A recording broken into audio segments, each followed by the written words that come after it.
Back when it was built, the Titanic was one of the largest and most luxurious passenger ships, with high-class features like a grand staircase, a swimming pool, and a gymnasium. People thought it to be unsinkable because of its advanced safety devices. Its tragic sinking on its maiden voyage in 1912 proved it wasn't at all the case. It wasn't until 1985 that the Titanic's wreck was finally rediscovered using state-of-the-art sonar technology. Ever since, thousands of items have been recovered from the Titanic, many of them being put on display or sold for auction. Things like jewelry, a life jacket, a menu from the ship's restaurant, or even a sample square of carpet from the first-class stateroom have all baffled the public and told stories of the many on-board people. Scientists have even tried to come up with strategies to get the Titanic back up. Not because they want to put it up for display, but so it can be properly studied, and more importantly, to stop it from getting more and more damaged at the bottom of the ocean. Some have suggested filling the wreck with ping-pong balls to make it float, while others even considered injecting it with 198,000 tons of Vaseline. Another creative solution was proposed, the idea of using a giant claw or scoop to lift the Titanic. Nobody came up with this device. Using 500,000 tons of liquid nitrogen to trap it in an iceberg that would float to the surface was also considered, but all these potential strategies had to be eventually let go, since the Titanic is way too fragile to ever be recovered. As the Titanic's iconic bow railings are in danger of collapsing, metal-eating bacteria continue to chew away at the ocean liner's wreckage. An undersea exploration company plans to gather data about the ship's deterioration in annual expeditions. They hope this will help them learn more about the Titanic, and also more about the ecosystem that shipwrecks create. The over 100-year-old ocean liner is also being damaged by deep-sea currents daily. Some experts predict that the ship could disappear in a few decades due to holes in its hull. The deck that passengers crowded on as the ship sank has caved in. The gymnasium near the grand staircase has also fallen in, and a 2019 expedition found that the captain's bathtub, which became visible after the outer wall of the captain's cabin fell away, is no longer there. Those annual expeditions also gather data about the creatures living at the site, including crabs and corals. Surprisingly, many species have only been seen there at the Titanic wreck, so scientists are curious to find out more about them. The most famous out of all these creatures is the Halomonas titanicae. It's a bacteria, and it was discovered on the wreckage of the Titanic. What's interesting about this creature is that it's able to thrive in extremely salty environments. It's also been resistant to several antibiotics, unlike other types of bacteria. It's probably because of this super bacteria that the deterioration of the ship's iron hull happened so fast. The expedition will also look at the debris field and its artifacts. On the site, there are still traces of little personal items like clothes and luggage. One of the most interesting stories about Titanic artifacts is that of the passengers' shoes. Most of the Titanic items that have been lost at sea deteriorated or disappeared completely. But not the shoes. They seem to be able to resist the harsh conditions. On top of that, the leather in most shoes is perfectly preserved, probably because of tannin, a substance used in the tanning process of leather. It helped the shoes resist the damaging bacteria found underwater. All this exploring might have gotten you all excited. If that's the case, I have some good news to share. You might even be able to join the expeditions. To personally explore the Titanic, you have to plan ahead and apply to be a mission specialist with OceanGate, the company responsible for the journey. However, this experience does come with a high price tag of $250,000. Despite the cost, this once-in-a-lifetime experience is in high demand because of the limited spots available. If you can afford the exploration, you will have the chance to collaborate with renowned specialists in marine biology, oceanography, the Titanic, DNA, and the deep ocean.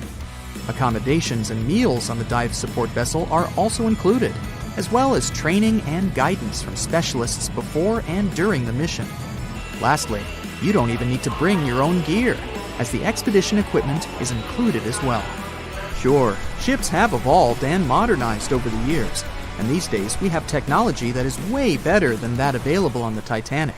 But this ship remains an amazing piece of history because of its many unusual features, like the fact that the Titanic's whistle was loud enough to be heard over 11 miles away, or the fact that the ship's hull was painted with a special mixture of red lead and linseed oil, which was believed to be effective in preventing the growth of seaweed and other marine organisms.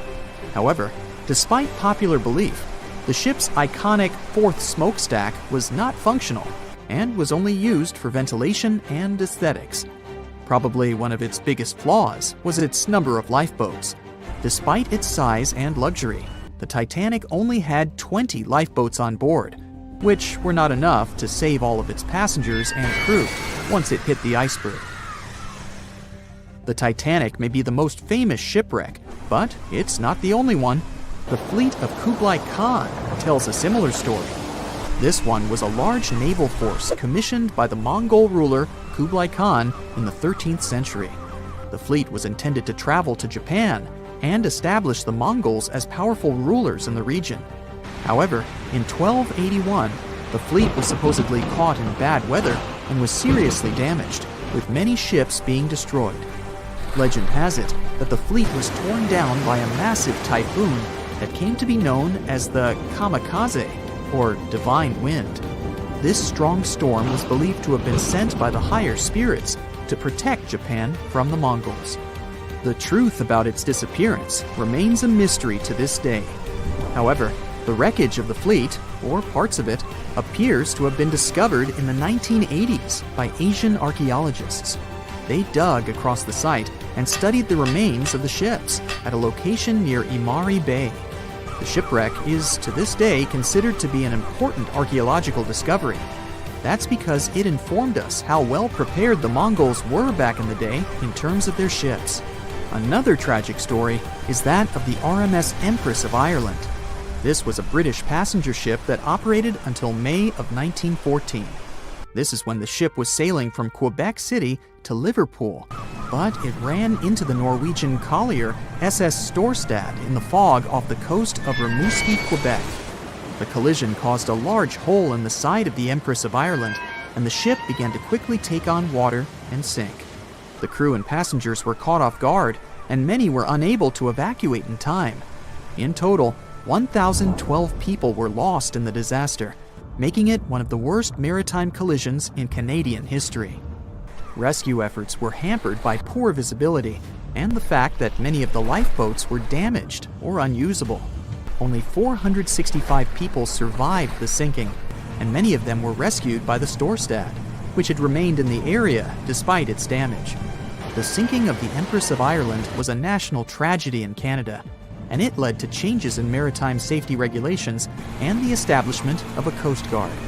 The ship still lies at the bottom of the St. Lawrence River, where it has become a popular dive site for enthusiasts.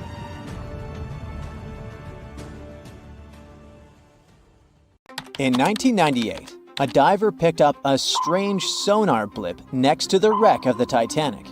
This blip bugged scientists for over 20 years. The sonar system was clearly showing some huge object was hiding next to the most famous shipwreck in history. The scientists couldn't decide if it was coming from another shipwreck, some sort of a geological feature, or something else they didn't even expect to find there. The mystery was finally solved only in 2022. Paul Henry Nargeolet, the diver who first discovered the blip, teamed up with other researchers and went on a new expedition.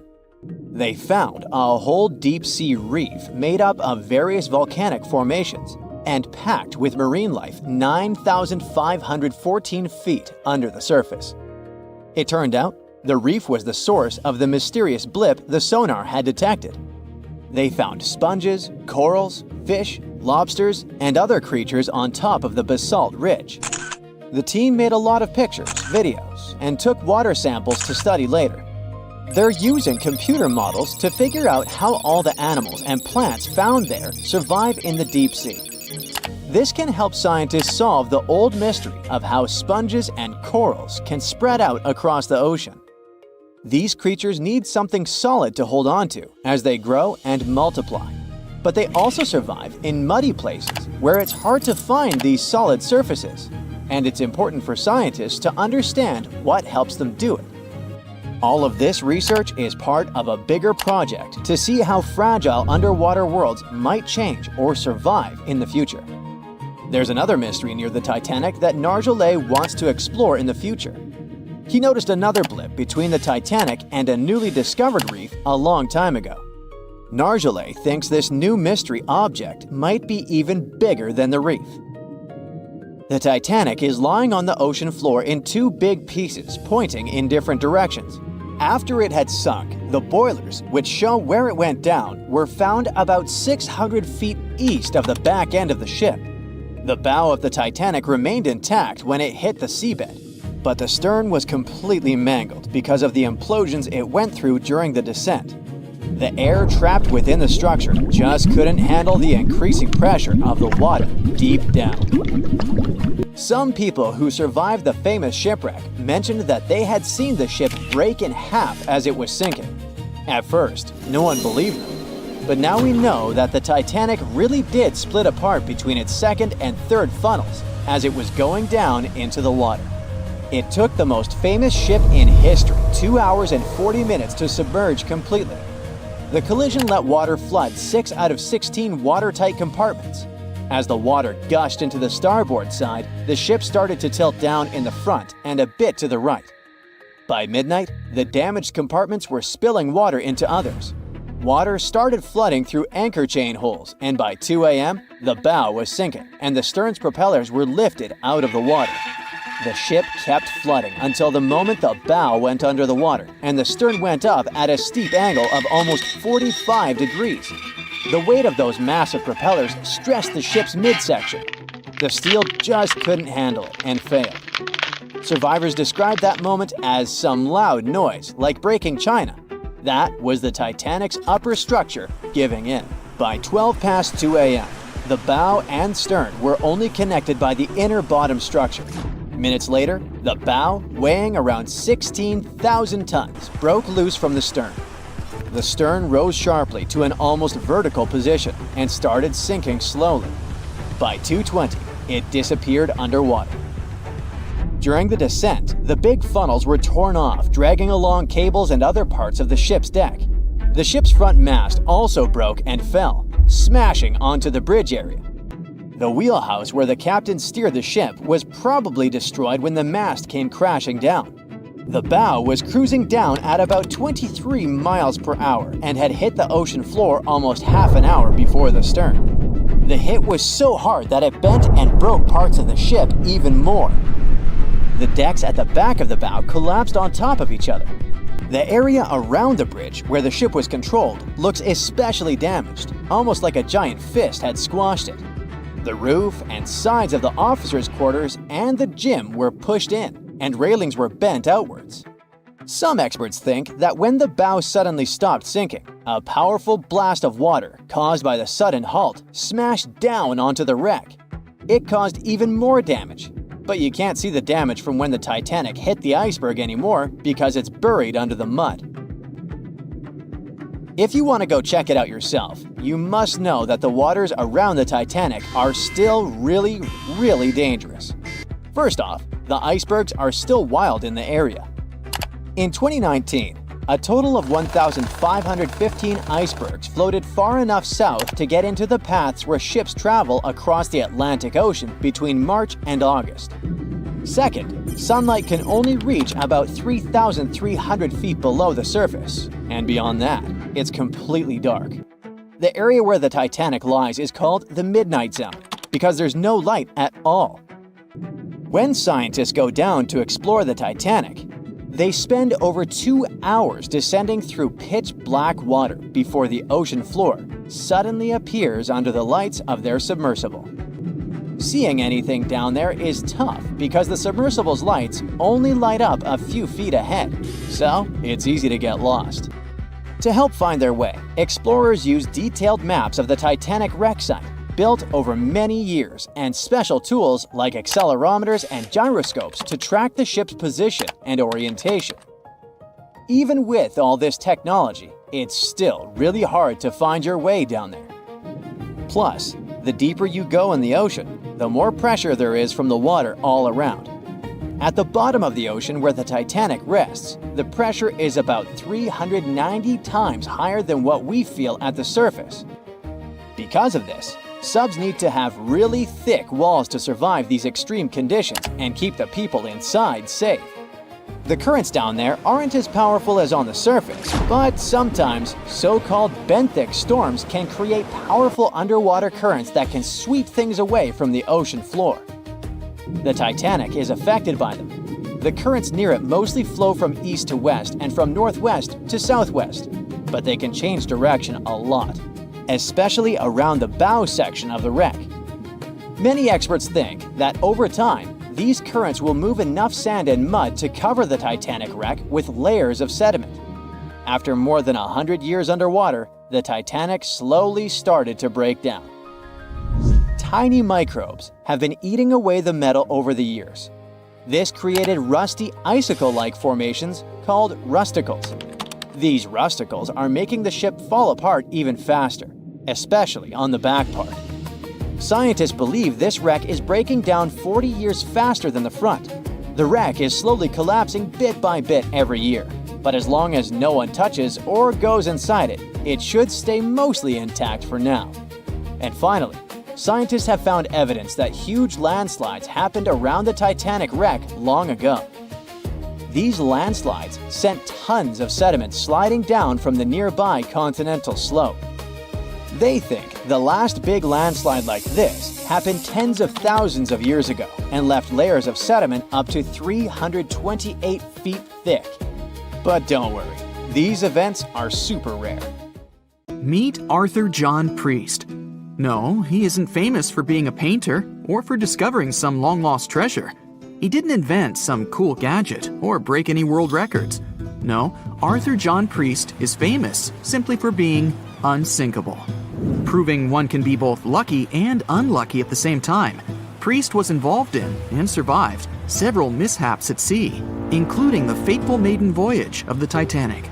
Priest was not a rich man interested in sailing for pleasure. He was part of the working class, employed as a stoker or fireman, stuck for hours within the hot bowels of large steam-powered vessels. His job was dirty and difficult. He was responsible for keeping the furnaces lit, feeding them coal to ensure enough steam was produced for the engines to work. He had to be careful about not overheating the system or setting fire to the whole ship. The furnaces had to be carefully watched and constantly fed. He breathed it all in a while, working and fighting with the sweat and the dirt. He would often work shirtless because of the heat and was always covered in black coal dust. And when he finally had a break, his shared living quarters were nearby in the same part of the ship. He must have been good at his job, though, because he had no trouble finding work. But wherever he went, bad luck seemed to follow. The first incident was a mild one. As a young man, Priest worked on the RMS Asturias. The passenger liner first set sail in 1907, traveling between Southampton in the UK to Buenos Aires in Argentina. At some point during its maiden voyage, the ship suffered a small collision. The damage was bad enough that the ship returned for repairs. Thankfully, there were no reports of any serious injuries. Priest, unfazed, simply went to work on another ship, but his bad luck lingered on the Asturias. In 1914, the Asturias became a hospital ship, helping care for sick men and women around Europe while bringing them home to England. But in March 1917, at just around midnight, the ship was struck by a foreign object. Its hull was breached and the engine room flooded. The captain ordered everyone to abandon the ship, sending crew, patients, and health staff scrambling for the lifeboats. The vessel was still moving, powering through the water because the main controls, located within the flooded engine room, could not be turned off. The captain refused to leave the ship while people were still trying to escape. He was able to aim the Asturias towards Bolt Head, where it finally hit land and couldn't sink. The remaining lifeboats were lowered and the final survivors made it to safety. When they studied the damage on the ship later, the Asturias was declared a total write-off. It might be hard to pin this particular disaster on Priest. After all, he wasn't even on the ship at the time. But it seemed that many of the ships on which he served were destined for trouble. His bad luck followed him to his next job on the RMS Olympic, a massive ocean liner. The Olympic was big. In fact, it had been designed and built as part of the fleet that included the Titanic. But with size came sacrifice. The Olympic was great at moving in one direction, but very difficult to handle when it needed to turn. It was September 1911. The Olympic was trying to alter its course. The Hawk, a smaller ship sailing nearby, didn't give the larger vessel enough room to maneuver, and the two slammed into each other. Because the Hawk was engineered to deal with potential confrontations when out at sea, its reinforced bow tore through the Olympic. Two large gashes appeared on the ocean liner's side. The propeller shaft was badly twisted, and worse, the ship began to take on water. Somehow, the Olympic made it to shore without sinking, and nobody was seriously hurt. Priest had no idea that this was just a small taste of what his future held for him. He next found employment on a brand new ship, a better ship, an unsinkable marvel that was said to be the biggest vessel to have ever been built. Yes, he was going to work on the Titanic. And what a job! It took 29 boilers, requiring 850 tons of coal a day to produce enough steam to power the Titanic. Priest was just one of 150 stokers toiling away in the ship's underbelly, keeping those fires burning day and night. He made around $30 a month. But on April 14, 1912, he would find himself flung from a world of extreme heat to one of blistering cold. At approximately 11:35 p.m., the crew spotted an iceberg. The Titanic tried to avoid it, but the alarm had been sounded too late. 5 minutes later, the two collided. The iceberg tore through the hull, and the once watertight compartments inside were badly ruptured. As the cold Atlantic water flooded in, the ship began to sink. Distress signals were sent, but the closest ship, the Carpathia, was over 3 hours away. In the dark of night and stuck in the middle of nowhere, the crew and passengers panicked. Those who could scrambled for the lifeboats. Others jumped into the icy waters. In total, only 706 survived that terrible night. Priest, at the time of the collision, was down in the ship's lower quarters. He was on break, relaxing from a hard day of work. And as the ship went down, so did his chances of survival. He and his fellow workers were in the most dangerous position on the ship. They had to make their way through a maze of corridors and gangways, some of which were flooded, in a mad dash to the deck. And then they faced the frigid water, jumping in and desperately swimming to safety. The ocean was so cold that Priest even suffered frostbite before finding his way onto a lifeboat. He was one of only 44 stokers to survive that night. After an experience like that, most of us would never set foot on a boat again. But Priest had to work. His next job also ended in disaster. He was offered employment on the HMS Alcantara. It went down in 1916, and Priest was again one of the few to make it to safety. He was badly wounded in the process. But he kept pressing his luck, and his next job as a stoker may have felt eerily familiar. He would be working on a ship built by the same people behind both the Olympic and the Titanic. And this ship, named the Britannic, was the biggest of the three. It was also believed to be a superior vessel, fitted with new safety features after the Titanic sank. For example, it had 48 open lifeboats, 46 of which were the largest ever used on a ship before. 2 of these were even motorized and equipped with special communication devices. The good news? The Britannic survived its first trip without incident. It was already doing better than the Titanic ever did. However, on November 21st, 1916, the Britannic was shaken by a loud explosion while traveling through the key channel in the Aegean Sea. The hull was damaged, and some of the compartments began to fill with water. But, unlike the Titanic, the Britannic had been designed for just such an emergency. It had been fitted with 5 watertight bulkheads. Intact, these would help keep the ship safe and floating for a much longer period of time.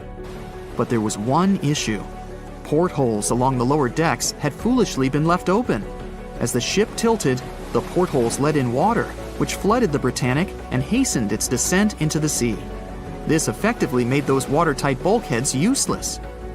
The ship was going down fast, much faster, in fact, than the Titanic had sunk. 35 of the lifeboats were successfully launched, saving most on board. Of the 1,066 passengers and crew, 1,036 survived. Priest, his luck intact, was one of them. And yet, he still wasn't done with a life at sea. He accepted a position as a stoker on the Donegal. It was a smaller passenger ferry that had been converted for use as a hospital boat. In April 1917, it was struck by a foreign object while fleeing an unsafe situation, and though he suffered from a head injury, Priest was again one of the survivors. It took experiencing 2 collisions and 4 sinkings before Priest was finally ready to retire. In fact, he reportedly said he only gave it up because no one wanted to sail with him. Can you blame them? He would live out the rest of his life on dry land in Southampton, England, with his wife Annie and their 3 sons. But Arthur John Priest would always be remembered as the unsinkable stoker. The lookout shouts, "Iceberg right ahead!" The Titanic strikes the ice. Water starts flooding in. Third-class passengers are locked up. There aren't enough lifeboats for everyone. Panic sets in. Violins are playing. The ship sinks. Well, we all know the story of the movie Titanic like the back of our hand by now. But what if I told you that Hollywood lied to us? To tell the real story of what happened that freezing night in 1912, we need to rewind a bit. The lookout shouts, "Iceberg right ahead!" Yep, that part was true. Just before 11:40 at night, Frederick Fleet noticed something darker than the sea directly ahead. As the ship got closer, he realized it was an iceberg. The engines were quickly reversed and the ship turned sharply. Instead of hitting it head-on, Titanic scraped along the side of the berg, sprinkling ice on the forward deck. If you remember, in the movie, Jack and Rose are having a romantic moment when they feel the ship shudder after hitting the iceberg. Everything shakes as if they were in the middle of a light earthquake. Some real-life passengers reported feeling something similar after the impact, but according to Titanic survivor Frank Prentice, it wasn't exactly like that. He said there was no impact as such, and it all felt more like slamming on your car brakes. The ship stopped, and that was that. Some people even slept right through the collision, confirming that there wasn't such an abrupt impact. Mr. Prentice, curious about what had happened, left his cabin and went out to the deck. When he got there, all he could see was a little ice on the surface, not the towering iceberg that Jack and Rose saw. But as we all know by now, the real damage happened below the waterline, where the iceberg had a jagged spur that slashed a 300-foot gash in Titanic's hull. Once the crew realized how severe the damage was, they immediately began sending distress calls to nearby ships, asking for help. At some point in the movie, the radio operator goes to the captain and says there is only one ship nearby, the RMS Carpathia, which later ends up rescuing many passengers. But in real life, there were more ships around. It's believed that the SS Californian was only about 23 miles away. This ship might have actually seen the Titanic sinking, or at the very least, seen its rockets exploding high in the sky. Yet, for reasons we will never fully understand, they didn't try to help. Let's get back to the story. Now, people need to get off the ship. At 12:45, lifeboat number 7 was the first to be lowered. Just like in the movie, women and children were told to go first. But in reality, some women were hesitant and even refused to get into the lifeboats. Mr. Prentice said this happened mainly for 2 reasons. First, these lifeboats were high and passengers were terrified of the 70-foot drop from the deck to the ocean below. And second, most women didn't believe the Titanic would actually sink. It was called unsinkable after all. So the idea of getting into a lifeboat seemed pointless at the time. This mindset probably explains why Eloise Smith, a first-class passenger, recalled that there was no panic or chaos at first. Other survivors backed this up, saying that no women or kids were crying.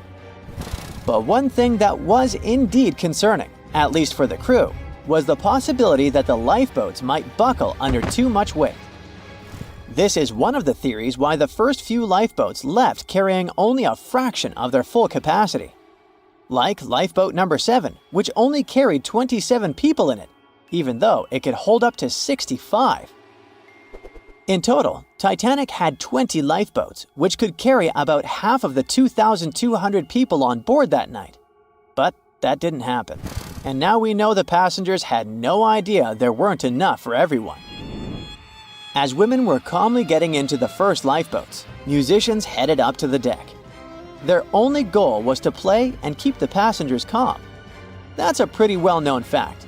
But the real story is that some survivors said they never saw or heard the band. No violinists whatsoever. It's not like Hollywood misled you though. The musicians did play for over 2 hours after the ship had hit the iceberg. So maybe these passengers were just too panicked to notice the songs, or the musicians started playing later than we think.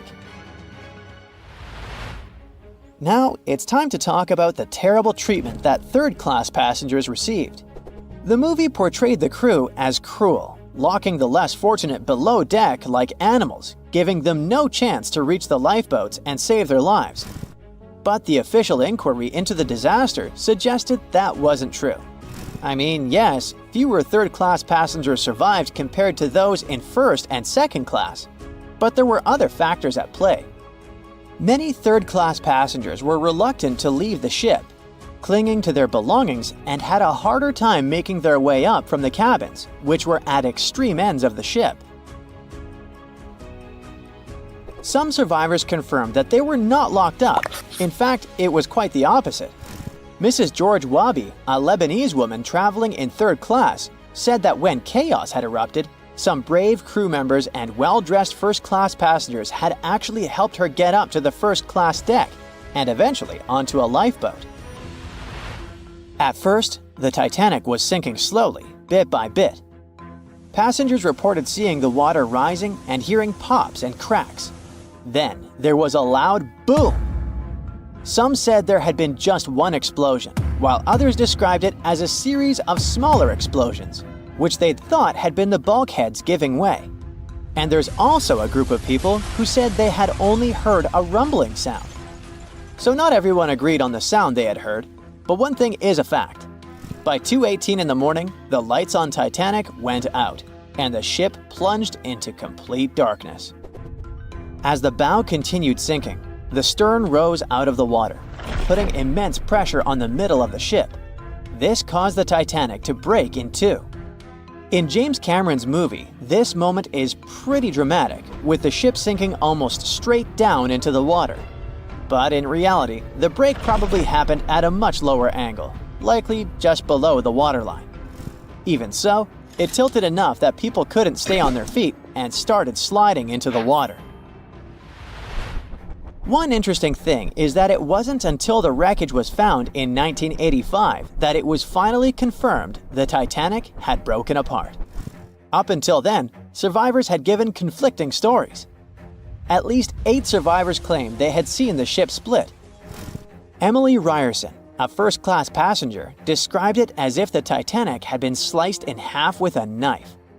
But there was also a small number of witnesses that insisted Titanic had gone down intact. At the time, this theory was more accepted because most people still didn't believe that the supposedly indestructible ship could break in half. So why the conflicting reports? Okay, so what you don't see in the movies, for obvious reasons, is how incredibly dark it was when the tragedy happened. It was like being in a room with no light, where you can only make out shapes and shadows. That's what it was like on the lifeboats. This means passengers couldn't really see what was happening, and most of those who were close to the ship either lost their lives or were too focused on trying to survive to pay attention to the details of the wreck. Although James Cameron's film didn't fully capture how terrifyingly dark the disaster truly was, the 2012 TV series Titanic did a better job of showing the pitch-black horror of that night. Even then, the reality was much darker and more terrifying than either of these two productions could portray. Can you guess how many theories of the Titanic's sinking exist? Right, loads, including a theory of my own, which I'm going to share with you today. And then you can decide which one seems most likely to you. One Piece theory. The very first version of the events was the One Piece theory. It's very simple and basically claims that the sinking happened without any breakups. 2:15 a.m., the ship collides with an iceberg. 2:18 a.m., the lights go out. The ship reaches an angle of 45 degrees and then quickly begins its final plunge into the ocean depths. 2:20 a.m., only about 3 minutes later, the RMS Titanic disappears under the surface of the ocean for good. The liner doesn't break, it just goes down as a whole piece. Of course, this can't be true. In April 1912, the Titanic was not only the largest ship in the world, but also the largest ship ever built. It's hard to believe that such a heavy vessel could have gone down without breaking. That's just impossible. Well, I mean, you can't blame the theorists. Before we found the wreckage, there were no other theories. Wait a minute, or were there? The day after the disaster, the survivors gave their interviews. They talked about what had happened, and some of them claimed that the ship had actually broken in two when it had been flooded. For example, Jack Thayer, a 17-year-old boy, outlined the sinking as he remembered it, and L.D. Skidmon drew a sketch based on his description. The picture clearly showed the ship breaking in half. But no one believed Jack or other witnesses. There was no evidence, so their claims were received with a grain of salt. But in 1985, things changed. First breakup theory. That's when Robert Ballard found the wreckage of the Titanic in the depths of the ocean. When people saw the wreckage, it became clear that Jack and the other survivors had been right. The Titanic did indeed break in two when it sank. So it's time for a new theory. 2:15 a.m. The keel breaks, the starboard list eases, and the hull continues to bow and crumble. 2:17 a.m. The galley sections break off. The towers immediately drop under their own weight. The lights go out. The stern is pulled into the air. The bow breaks off and starts sinking. The aft is barely hanging on to the starboard side of the stern section superstructure. The stern section slowly lists over to port as it begins sinking again. It rises up one last time and pivots in a semicircle as it sinks. It all sounds pretty convincing, right? But people began to find plot holes in this theory. For example, the Titanic couldn't have held together until it reached such a high angle. The breakup would have had to begin much earlier. This only meant there was still a vast field for research and speculations. So people started to come up with their own possible scenarios. How about we look first at the ones no one likes? V-break and Aaron 1912 V-break.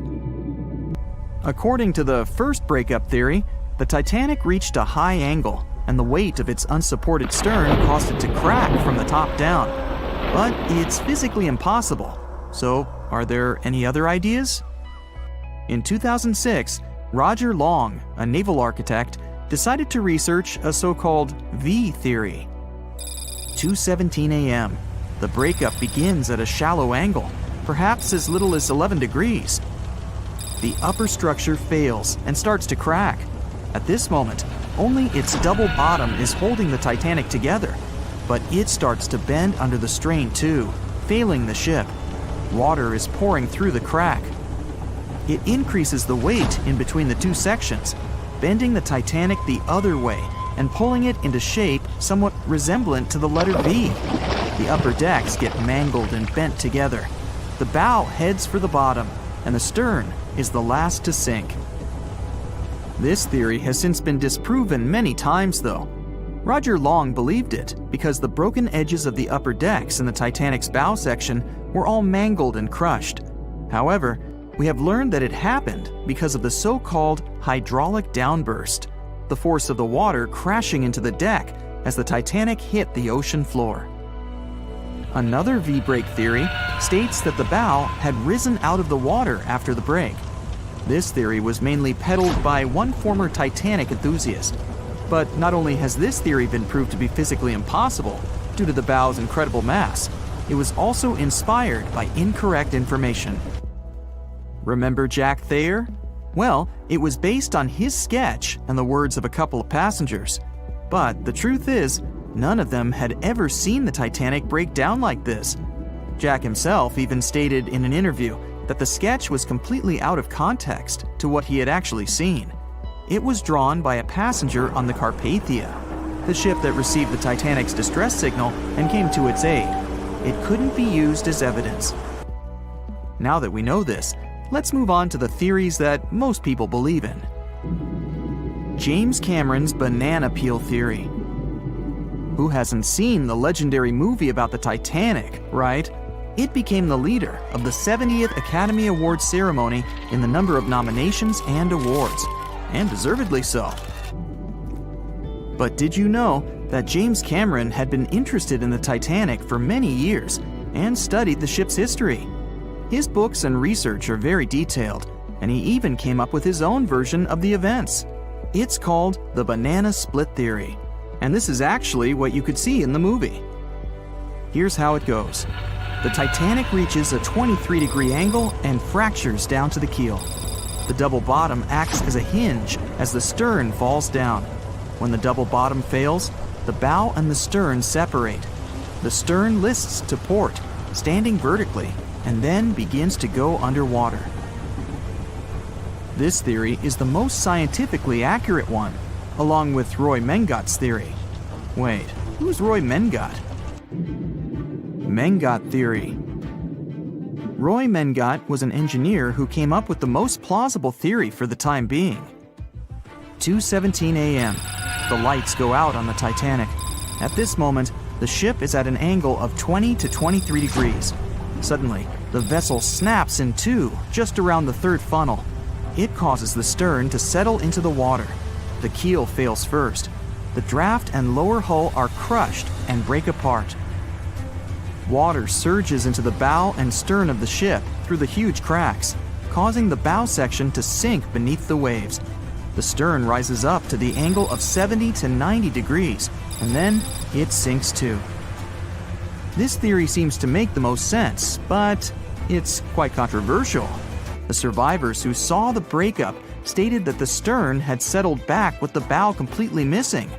Mengat's theory, however, contradicts that statement, while James Cameron's scenario takes this into account.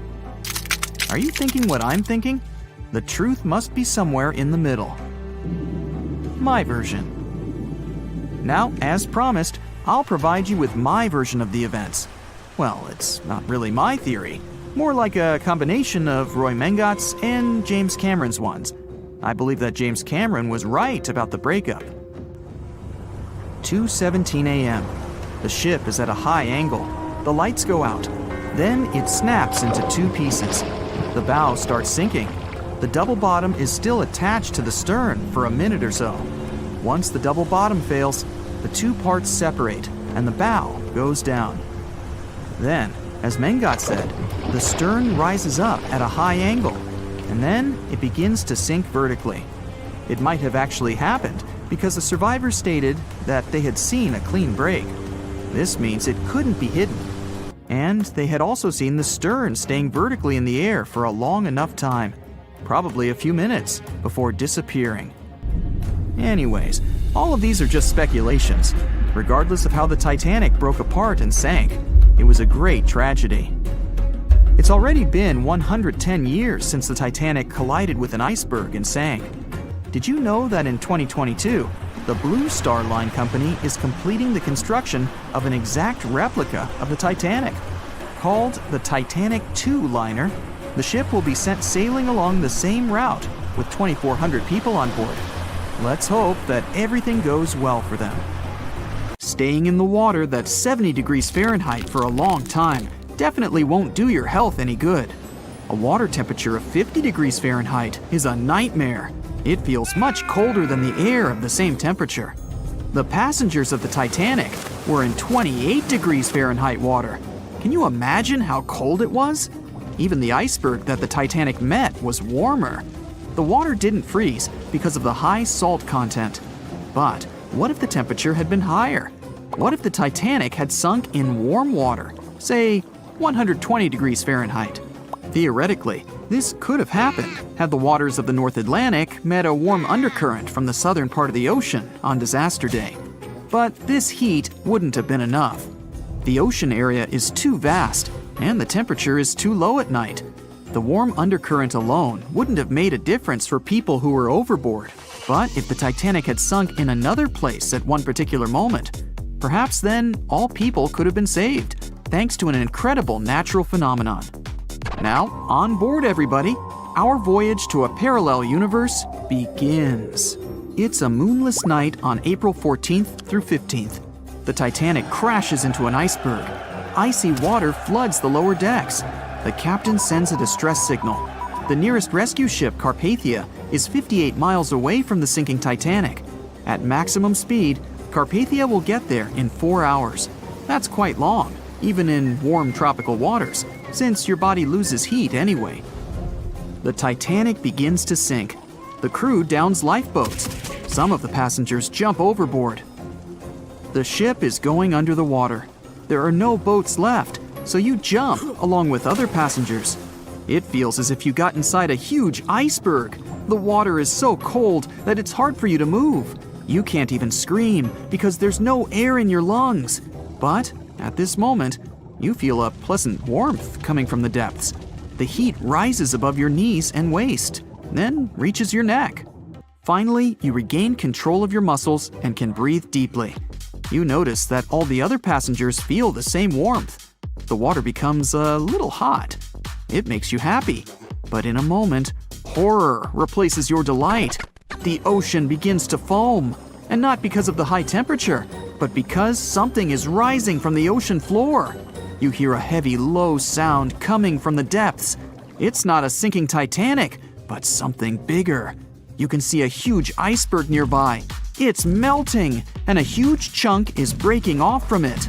1,000,000 bubbles appear on the surface. Then you feel something hit you in the leg. Thousands of strange lightweight rocks are rising from below. There are also massive plates among them. People use them as lifeboats. You climb on one of those rocks and look at the ship. It doesn't sink, since all the water is bubbling and pushing the vessel up. You take one of the small rocks and understand everything. It's pumice. An underwater volcano has woken up right under the ship. Thousands of tons of volcanic rock are floating to the surface. When it erupts, its magma shakes the entire space, heats the water, and destroys the seabed. But it doesn't result in anything destructive on the surface. The enormous pressure of hundreds of millions of gallons of water suppresses the volcano's power. Molten rocks of the Earth's crust are pressed against the seabed, and pumice rises to the surface. And here's why it happens. The upper part of Earth consists of many solid parts, tectonic plates. These plates collide with each other and divide. And when one part separates from another, the magma immediately comes up. So, all volcanoes are these unstable fault sites. If the Titanic had sailed over one of these areas during an eruption, many passengers would have been saved. Back in the parallel universe, you notice the Titanic starts sinking again. The water is no longer bubbling. The volcano has gone out. In a matter of seconds, the ocean turns icy again. Fortunately, you have your pumice lifeboat. This is enough to wait for rescuers. But let's imagine a situation with no underwater volcano and an iceberg. A situation when the water was warm from the very beginning. One of the engines in the motor compartment of the ship breaks down. Several pipes burst because of increased pressure, and now there's a crack in the ship's body. Water is filling the lower decks. The ship is sinking. People evacuate on lifeboats. There's less panic since the night is warm and no one is freezing. Each passenger gets a life jacket. The ship is breaking. You understand that you have to jump. The Titanic goes underwater. Many passengers fall overboard in horror. They dive into the dark ocean and immediately come to the surface. Panic and complete chaos take over. The ship disappears in the dark, and finally, it's all silent. A few minutes pass, and you notice there's no panic at all. The water is warm. Almost all passengers have life jackets. Someone is floating on the wooden ship wreckage. After a couple of hours, the water no longer seems so comfortable. The ocean takes away your body heat. To keep warm, passengers swim closer to each other in a tight circle. Yeah, now it's quite possible to wait for another couple of hours till the rescuers come. People on lifeboats sail closer and take those who freeze on board. Passengers take turns, 20 minutes in the water, then 20 minutes in boats. It's essential not to take your clothes off. Even a wet outfit helps keep your body warm for longer. And when it seems that everyone is saved, somebody screams. A girl in a boat looks scared. She trembles with fear and points her finger into the black water. Passengers try to see what's there and notice a triangular fin. 1, 2, 3. There are so many of them! The noise of the sinking ship has attracted a group of sharks. And now, they are circling the survivors, hoping to satisfy their hunger. They're swimming slowly. It doesn't look like they're going to attack. But you should keep your eyes open, as these fish are some of the world's most aggressive and dangerous sharks, the bull sharks. They can be agile, fast, and unpredictable. They don't swim in the cold waters of the Atlantic, but the water in this parallel universe is perfect for them. The sharks are strong and sturdy. They create the illusion of slowness to relax their prey. They're called bull sharks because of their short, blunt muzzle, like that of a bull, and they like to hit a target or other sharks with their forehead. Several fish are ramming boats. Someone falls into the water. Fortunately, people help them back on board. The sharks aren't going to retreat. Chaos and panic ensue. People are screaming and splashing the water with paddles to scare away the fish, but it doesn't help. One of the sharks opens its toothy mouth and clings to a boat. At this moment, you notice more fins nearby. A pack of great white sharks arrives at the party.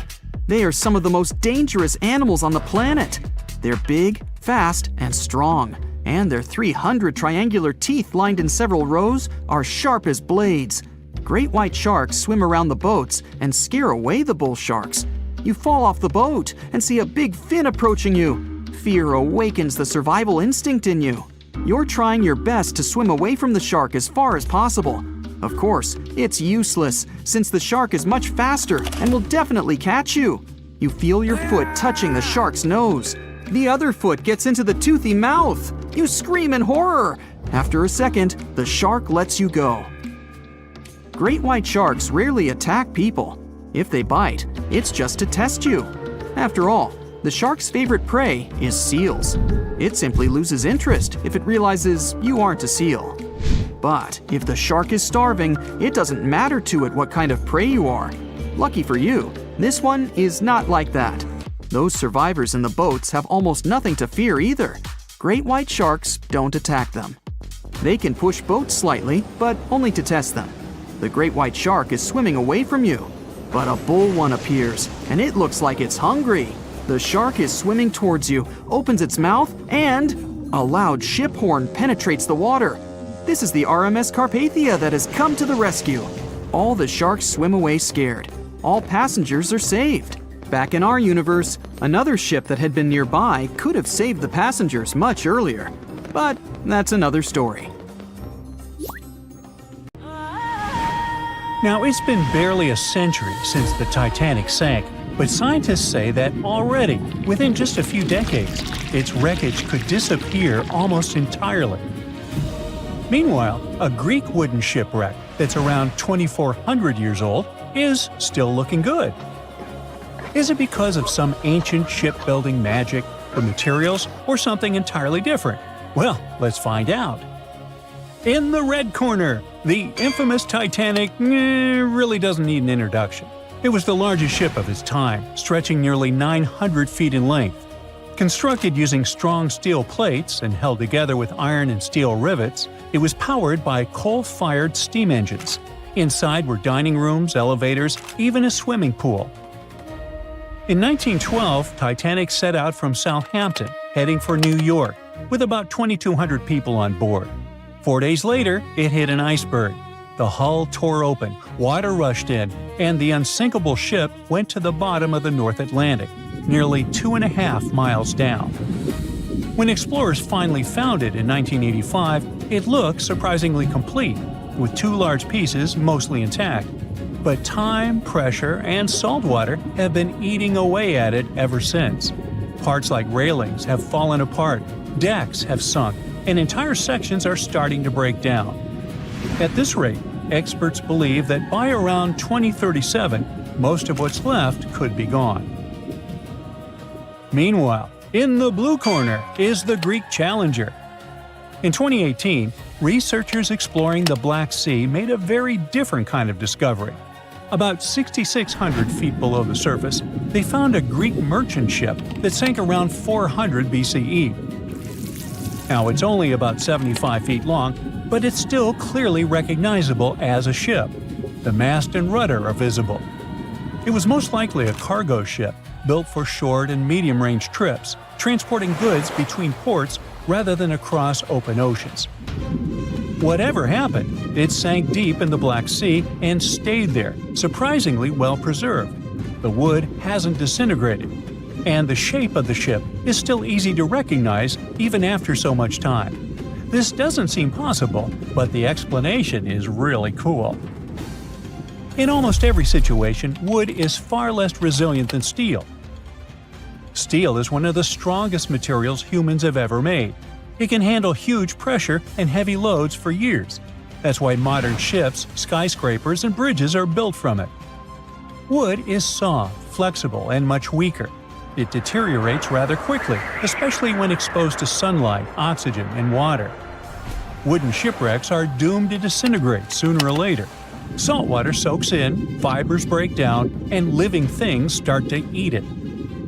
In shallower warm seas, wood becomes a meal for shipworms. Well, not actual worms, but mollusks that drill through timber like underwater termites. They feed on wooden ships, and in just a couple of decades, poof, gone. So, by all logic, the Titanic, made of solid steel, should be the one lasting longer, and the Greek ship, made of wood, should have turned to dust centuries ago. But that's only true when both are exposed to a similar environment. Titanic's remains are in the North Atlantic. It's one of the harshest environments on Earth. The wreck lies about 12,500 feet deep, where the pressure is more than 370 times greater than at the surface. Temperatures hover just above freezing, and the water is loaded with salt and dissolved oxygen. When iron and steel meet oxygen and salt water, they form iron oxide, or rust.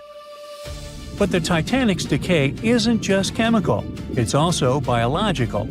In the 1990s, scientists discovered special bacteria on the wreck called Halomonas titanicae. These microbes actually feed on the metal itself, building fragile, icicle-shaped formations called rusticles. Rusticles may look solid, but they're brittle and hollow, like coral made of rust. As they grow, they break off, taking bits of the ship with them. Every rusticle that falls means a little more of the Titanic disappears. Add to that strong underwater currents and deep-sea pressure, and it's easy to understand why the wreck is slowly collapsing in on itself. The Black Sea, on the other hand, has some fascinating traits that make it unique. Its structure is like a giant layer cake, made of two completely different oceans stacked on top of each other. At the top, you have regular seawater, full of oxygen and marine life. But below about 600 feet, it's quite the opposite. The deeper layer is dense, salty, and completely cut off from the surface. Scientists call this stratification, meaning the layers don't mix much, kind of like oil and vinegar after they've settled in a bottle. That happens because rivers on one side bring in a lot of fresh water, while salty water from the Mediterranean sneaks in through a narrow passage near Turkey. The fresh water floats on top because it's lighter, trapping the heavier, saltier layer underneath. Now here's the cool part. That lower layer has been sealed off for thousands of years. No oxygen reaches it, so oxygen-dependent marine life can't survive. Instead, it's filled with hydrogen sulfide, a gas produced by bacteria that live off decaying organic matter. In other words, the environment helps preserve materials by preventing typical biological decay. Without oxygen and living creatures to feed on wood or metal, whatever sinks there basically ends up frozen in time for quite a while. And it really works. Even delicate things like rope, leather, and fabric have survived at those depths. That's why archaeologists love this place. They've recorded over 60 shipwrecks, Greek, Roman, Byzantine, and Ottoman, many of them remarkably well preserved. Ancient shipbuilders were true artists. They didn't have machines or metal welding, but they knew how to make wood strong enough to survive storms and long voyages. By the 5th century BCE, Greek builders had developed ships capable of traveling on long-distance Mediterranean trade routes. Their design stayed mostly the same for centuries. You could say they were the trucks of the ancient world, just slower. Over time, humans kept improving their ships. By the Middle Ages, sailing vessels had multiple masts and complex rigging, allowing them to cross the oceans instead of just hugging the coast. Then came the Age of Exploration, massive wooden ships with cannons, global trade, and sea empires. By the 19th century, wood had reached its limits. Steam engines replaced sails, and iron and steel replaced timber. Ships got bigger, faster, and stronger. When the Titanic was built in 1912, it represented the absolute peak of shipbuilding technology. It even had electricity. Even if the Titanic hadn't sunk, it wouldn't be sailing today anyway.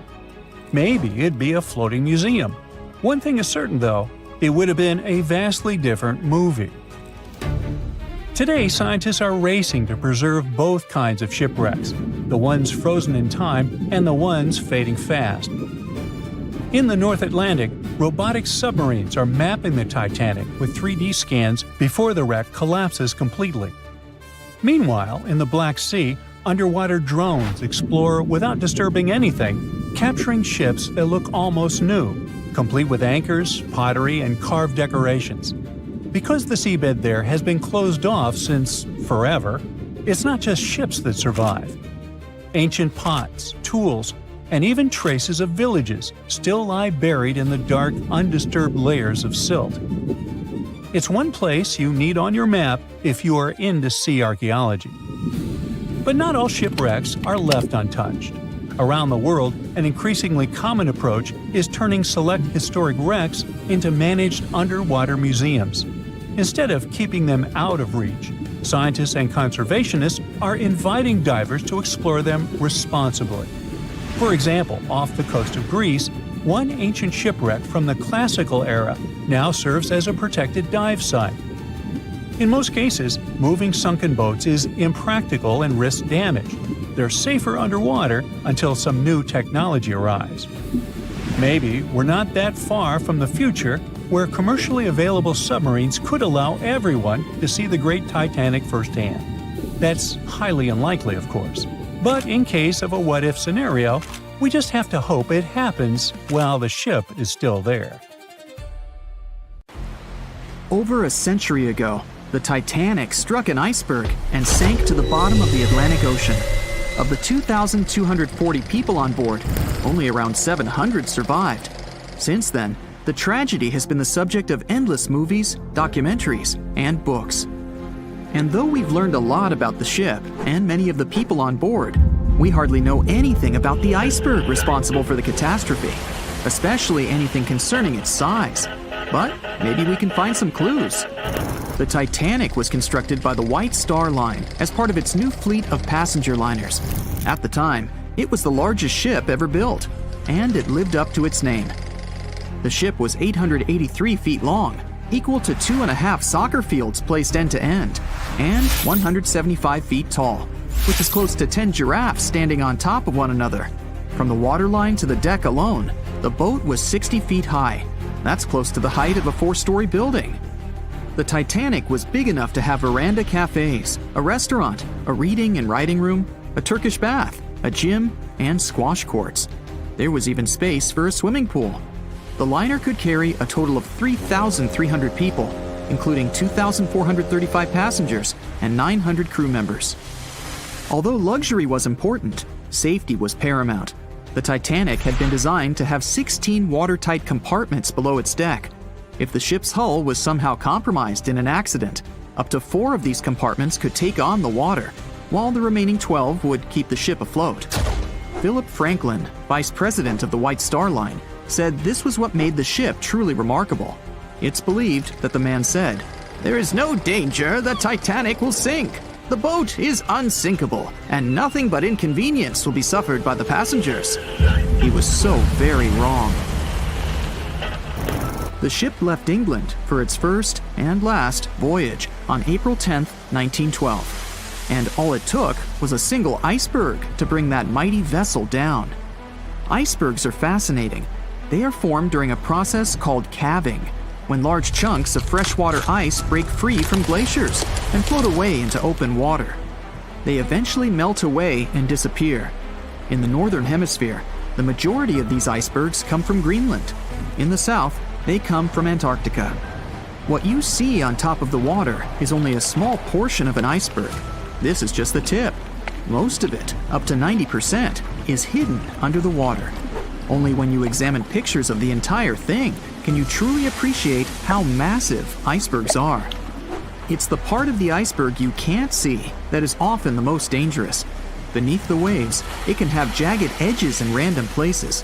A ship can easily get too close without realizing it, resulting in serious damage to the bottom of the boat. And it's not just big icebergs you have to watch out for. Smaller ones, which are more difficult to spot, can prove to be just as dangerous. A growler, for example, is under 7 feet long, with just a bit more than 3 feet showing above the water. And a slightly larger bergy bit is less than 15 feet in size. The dangers of icebergs were well known when the Titanic set sail. In 1901, the Islander was traveling through the Inside Passage to Alaska. It collided with an iceberg and sank immediately. Luckily, 138 of the 178 people on board made it to safety. Back then, there wasn't any special equipment for detecting icebergs. The best tool was your eyes. From a special vantage point above the ship called the crow's nest, 2 members of the crew had to stare out over the ocean and watch for potential hazards. The crow's nest was located at the front of the ship, 49 feet above the deck. It was attached to the mast. From this height, a person had a good view of the ocean. If they saw anything suspicious, they could ring a large bell to sound the alarm. After that, they could call from a special telephone to warn the captain of any danger. But imagine what a horrible job this would have been, especially on the night the Titanic sank. The crow's nest wasn't a warm and cozy room surrounded by windows. Instead, it was a large open tub exposed to the elements. On April 14, 1912, the air temperature was around 39 degrees Fahrenheit, which is close to freezing. With the ship moving at about 23 knots, more than 26 miles per hour, the sailors must have felt that frigid cold air pressing against any exposed skin. The only good thing about the job was that the shift only lasted 2 hours. Frederick Fleet was the sailor who actually spotted the iceberg that sank the Titanic. He was up in the crow's nest, working with Reginald Lee at the time. Fleet kept track of the left side of the ship, while Lee scanned the right. It was 10 p.m. when the 2 men started their shift. They had already been warned about the possibility of ice. But when you're cold and it's dark, it might feel like an impossible task. Even worse, the 2 men didn't even have binoculars to make the job any easier. Fleet would later insist that having binoculars would have prevented the tragedy. With about 20 minutes remaining on the job, the sailors noticed the iceberg. Fleet rang the bell, once, twice, and again. He then called up to the bridge to inform the crew. At first, the call seemed to come in the nick of time. The ship's engines reversed, and the massive ocean liner managed to turn. It wasn't enough to miss the iceberg, though. Ice showered down onto the ship's deck. The iceberg tore through the hull, and water flooded in. 2 hours and 40 minutes later, the Titanic was gone. And here we have clue number 1. The iceberg was big enough to be spotted with the unaided eye in the dark of the night without any binoculars. It was also tall enough for bits of ice to fall down onto the ship's deck. Since this all took place long before social media and smartphones, nobody on board would have been taking photos or videos at the time. So, of course, we don't have any footage of the actual iceberg. But there are photos of the possible iceberg from later that day. The SS Prinz Adalbert was sailing near the area on the morning of April 15, 1912. The steward on the ship had not yet heard about what had happened to the Titanic. But when he spotted an iceberg floating by, he was compelled to photograph it. Why? There was a line of red paint along the bottom of the iceberg, indicating that it had likely collided with a ship sometime within the previous 12 hours. A second photo was taken from a ship called the Minia, which was sent into the area to look for debris from the collision. Captain Deterioration said that among the wreckage, he had seen only one iceberg. He also noticed a streak of red paint on it. From the photos and witness accounts, newspaper reports estimated the iceberg to be 50 to 100 feet high and 200 to 400 feet long. That's clue number 2. The iceberg that hit the Titanic probably started its ocean journey from Greenland's coast, heading past the Baffin Bay to the Davis Strait. From here, it must have slipped through the Labrador Sea and finally reached the Atlantic. And that, in itself, is pretty impressive. The glaciers in Greenland create between 15,000 to 30,000 icebergs each year. Some small, some big. Of these, a mere 1% will actually make it to the Atlantic. The others simply melt along the way. We know that the temperature of the Atlantic Ocean, where the sinking took place, was around 28 degrees Fahrenheit. That's below freezing. For humans, this could cause frostbite or hypothermia. But that temperature is actually warm for an iceberg. Most would only last 2 to 3 years in the North Atlantic, slowly melting into the warmer water. Based on this, it's likely that the Titanic's iceberg left Greenland in 1910 or 1911 and was fully melted by late 1912 or 1913. But since it did make it to the Atlantic and managed to cause significant damage to the ship, we have clue number 3. We will never know for certain the size of the iceberg from that day, but we do know that it definitely wasn't a growler or a bergy bit. Both those types of icebergs are much too small. And if the ice was indeed scattered across the deck during the collision, the iceberg must have been a little taller than 60 feet. The newspaper estimates are probably as close as we're going to get. The iceberg that took down the Titanic was indeed a formidable one, and icebergs are still a threat. As recently as 2007, the cruise ship Explorer struck one and sank in Antarctica's Weddell Sea. Luckily, everybody survived. The International Ice Patrol was created in 1914 following the Titanic's sinking. The organization is still in operation today, made up of representatives from several countries. Using airplanes and radar, the patrol locates and tracks larger icebergs, making the information available to anyone who needs it and preventing more ocean tragedies in the process. They were on their way to the New World when a rendezvous with an iceberg crushed all of their dreams and hopes. There was panic and tears and heartbreaking goodbyes, like that of Jack and Rose. Or was there? Let's see how well you know the real story of Titanic. The love story of Jack Dawson and Rose DeWitt Bukater was inspired by true events. What do you say? Is it a myth or a fact?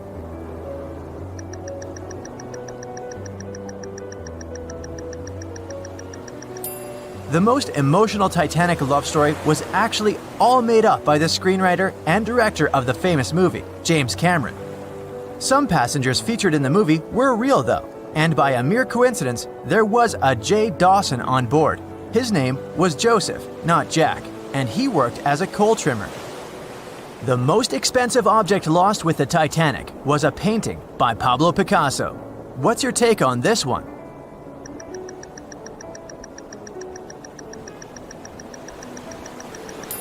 It's a myth. Another one given to us by the famous movie.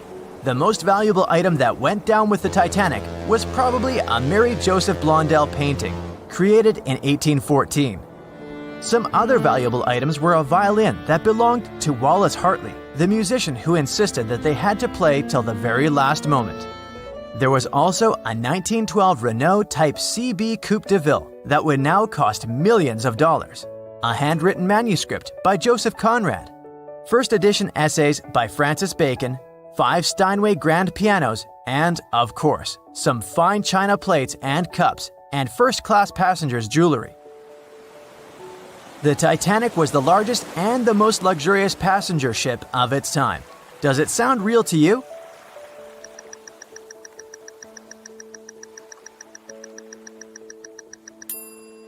Yep, it's totally true. In April 1912, the Titanic was the largest ship ever built. It was 882 feet long and had a maximum passenger capacity of 2,435 people. That's not a lot compared to the largest cruise ship of today, the Symphony of the Seas. It's just a bit longer than the Titanic, but has more than double the passenger numbers. And yes, no other cruise liner has probably beaten the Titanic in terms of luxury to this day. It costs more than $200 million to build in today's money. The tickets were also quite expensive. Duh! First-class tickets ranged in price from $1,700 in today's money for a berth up to $50,000 for one of the 2 parlor suites. Second-class tickets were $700. Third-class passengers had to pay between $170 to $460. Most of the passengers of the unsinkable ship managed to survive. True or false?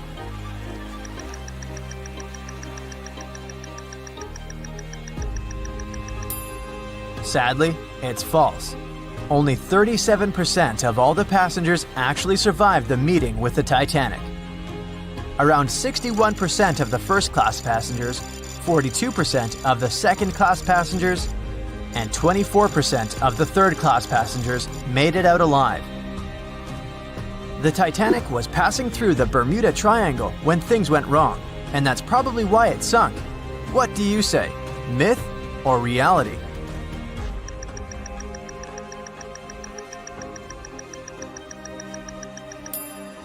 It's 100% a myth. The Titanic never even came close to the Bermuda Triangle. The liner sank about 400 miles south of Newfoundland, which is a huge distance to the north of Bermuda, the infamous area where ships and planes disappear without a trace. We might have the moon to blame for the sinking of the Titanic. True or false?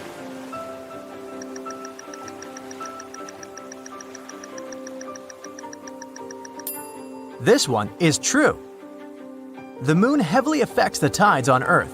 The closer the moon is to the Earth, the stronger the tides are because of the increasing gravity of our satellite. Back in 1912, the moon was so close it made several glaciers in Greenland break apart. Massive chunks of ice that broke off from the glaciers started floating south. The supermoon event came just 6 minutes after a spring tide, the alignment of the moon, the sun, and the Earth that makes their combined gravity reach its peak twice a month. And the day before, our planet had come the closest to the sun that year, which made the gravity even stronger. This mixture of events created perfect conditions for one of the most powerful tides in history. Icebergs breaking off from Greenland's glaciers drift off to the coastal waters of Labrador and Newfoundland, where they often run aground. To move on, they need to either melt and become lighter, or catch a high tide that would carry them further. The 1912's tide was as high as it gets. So they shifted many shipping routes south because of the huge amount of icebergs. But not the Titanic, of course, as they believed it was unsinkable. It took 4 hours and 40 minutes for the Titanic to sink. What do you say?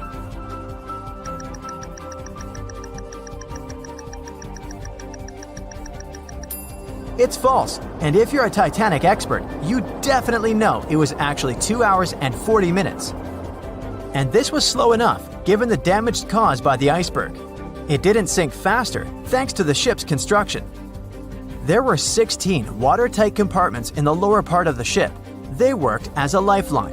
When the iceberg crashed into the hull, it broke into 6 boxes. The Titanic could have stayed afloat only if 4 compartments had been damaged. Water filled the first 6 compartments within 1 hour. During this time, the ship tilted slightly to the right side. Then, water began to flood the 7th box when all 6 boxes were filled.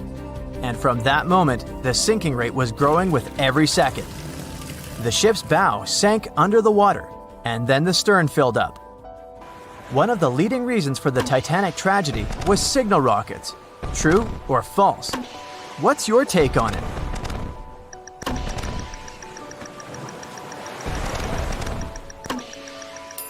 This one is true. When any ship sinks, the crew members must release red flares. It's a signal to all nearby ships that someone is in trouble. But for an unknown reason, someone put white lights in the Titanic's rocket box. When the ship crashed into an iceberg, the crew members released white flares. Another ship, SS Californian, was nearby at the time. Its captain knew the Titanic was going through a dangerous iceberg area. The crew of this ship didn't see the Titanic in the dark, but they noticed white rockets. Radio communication between the vessels didn't work. The SS Californian operator turned off the receiver. The Californian captain felt that something was wrong, so he sent a Morse lamp signal to the Titanic. But it was too late. The ship was already underwater, so no one could respond. Another ship, Samson, was sailing alongside the Titanic. It drifted with lights off since it was catching seals, and that's not legal.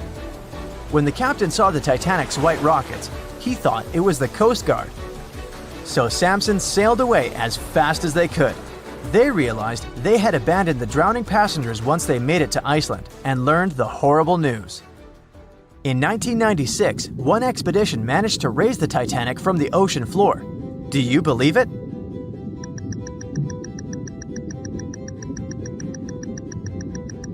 If you don't, you're right. There were different ideas on how to raise the Titanic, from doing it with compressed air to putting it in wire mesh and covering it with liquid nitrogen, or using giant magnets. The only real attempt to raise the Titanic was made in 1996, and it failed dramatically. The expedition's goal was to lift a part of its hull, weighing about 21 tons. It would still have been the largest piece to see the sunlight again, if the operation had succeeded, that is. They lowered 4 large bags filled with diesel fuel to the bottom of the ocean and attached them to the hull plate. Then, the fuel bags were released and they started lifting the pieces on their own. The plate was about 200 feet below the surface when the weather got rough. The expedition members decided to tow the part to calmer waters around 80 miles away. Long before they reached the towing destination, half of the plate broke off and sank to the bottom again. 2 of the lifting bags seemed to have broken loose and the hull went down. The Titanic will most likely crumble to dust halfway up if someone tries lifting it again. So, how many correct answers do you have? Let me know in the comments below. April 14, 1912. The dark night was filled with horrible sounds of a giant metal vessel breaking into two. The largest ship of that time collided with an iceberg that was on its way. The Titanic, one of the biggest stories of the 20th century that people still talk about. The starboard side of the giant vessel brushed up against the iceberg. It was 11:40 p.m. when things started going wrong.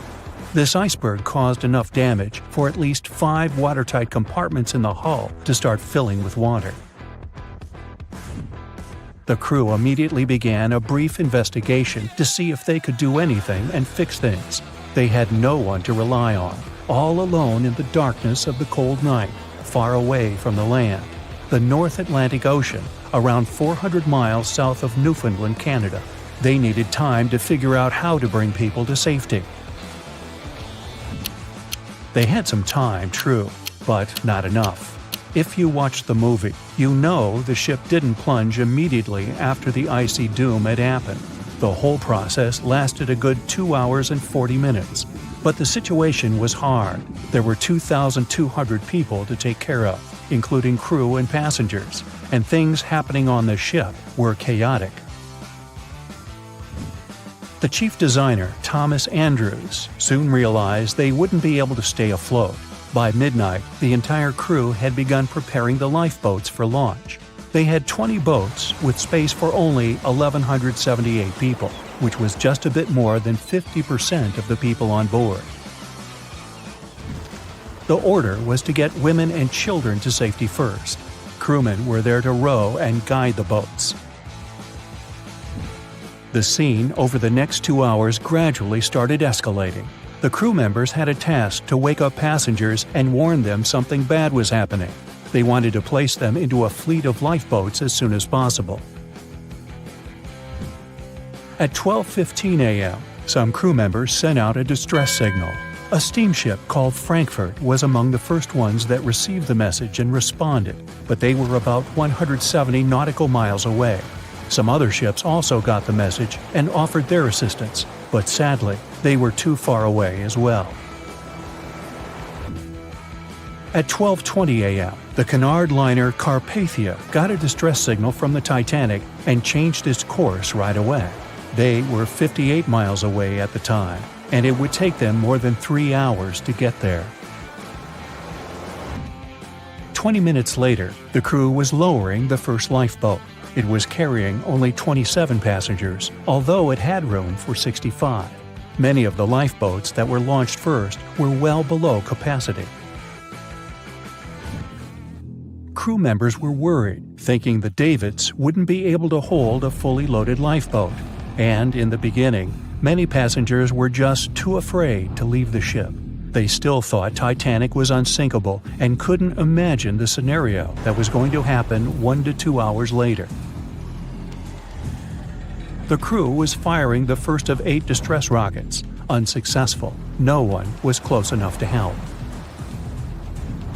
By 1:20 a.m., they lowered 10 lifeboats. Number 8 had only 28 people in it. One of the passengers on the number 10 was 9-week-old Melvina Dean. She would later become the last survivor who lived until 2009 and turned 97.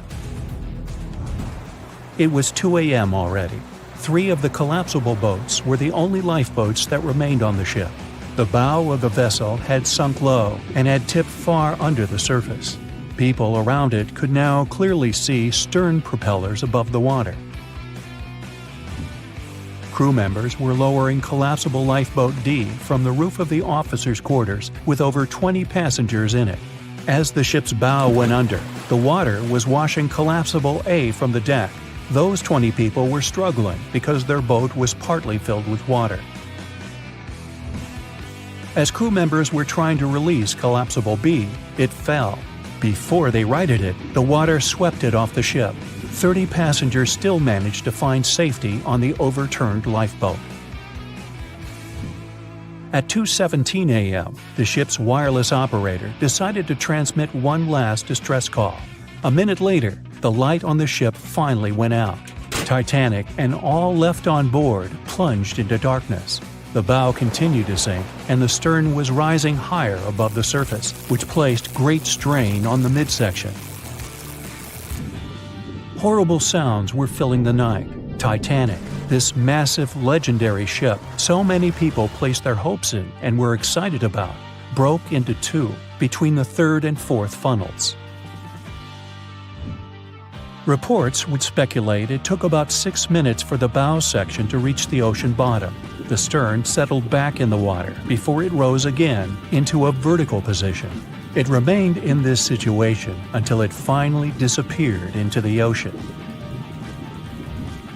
At 2:20 a.m., the stern apparently retained air inside and water pressure crushed it as it went down.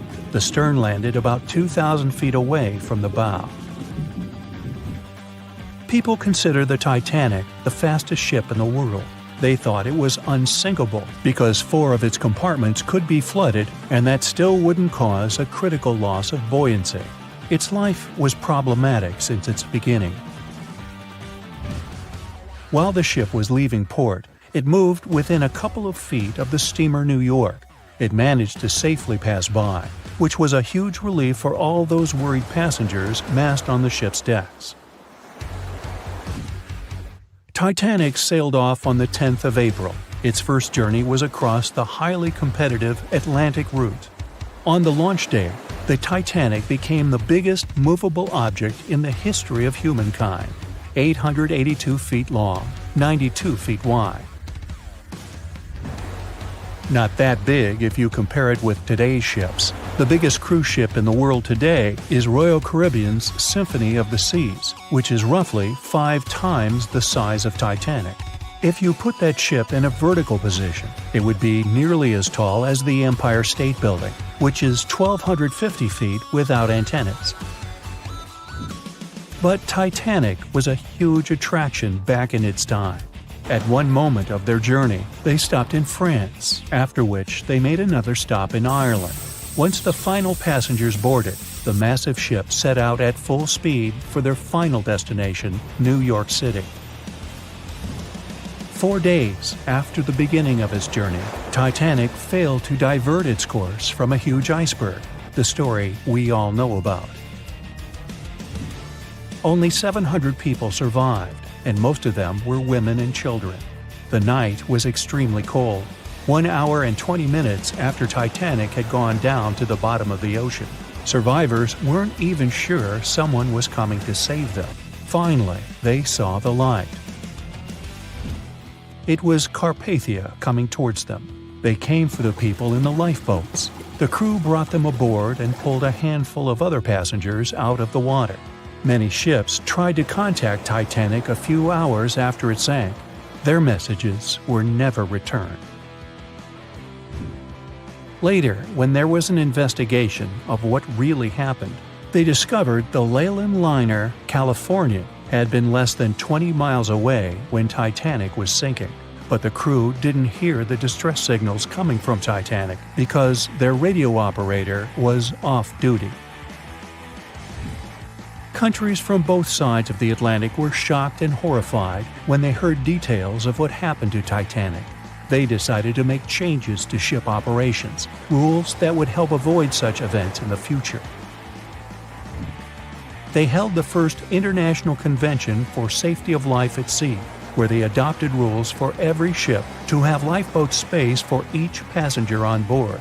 Also, lifeboat drills became mandatory. They also decided to establish an international ice patrol. Its main role was to monitor icebergs in the North Atlantic shipping lanes. Ships also needed to maintain a 24-hour radio watch. Titanic wasn't built alone. Because of the size of this magnificent ship and all the new equipment it required, it would have been too expensive as a one-off. So the team built the Titanic alongside 2 sister ships, and both of them had eventful lifetimes. RMS Olympic came first. It was launched in 1910, and for a whole year was the biggest liner in the world. The Britannic was another sister ship that sailed for a while before it too ended down on the ocean bottom.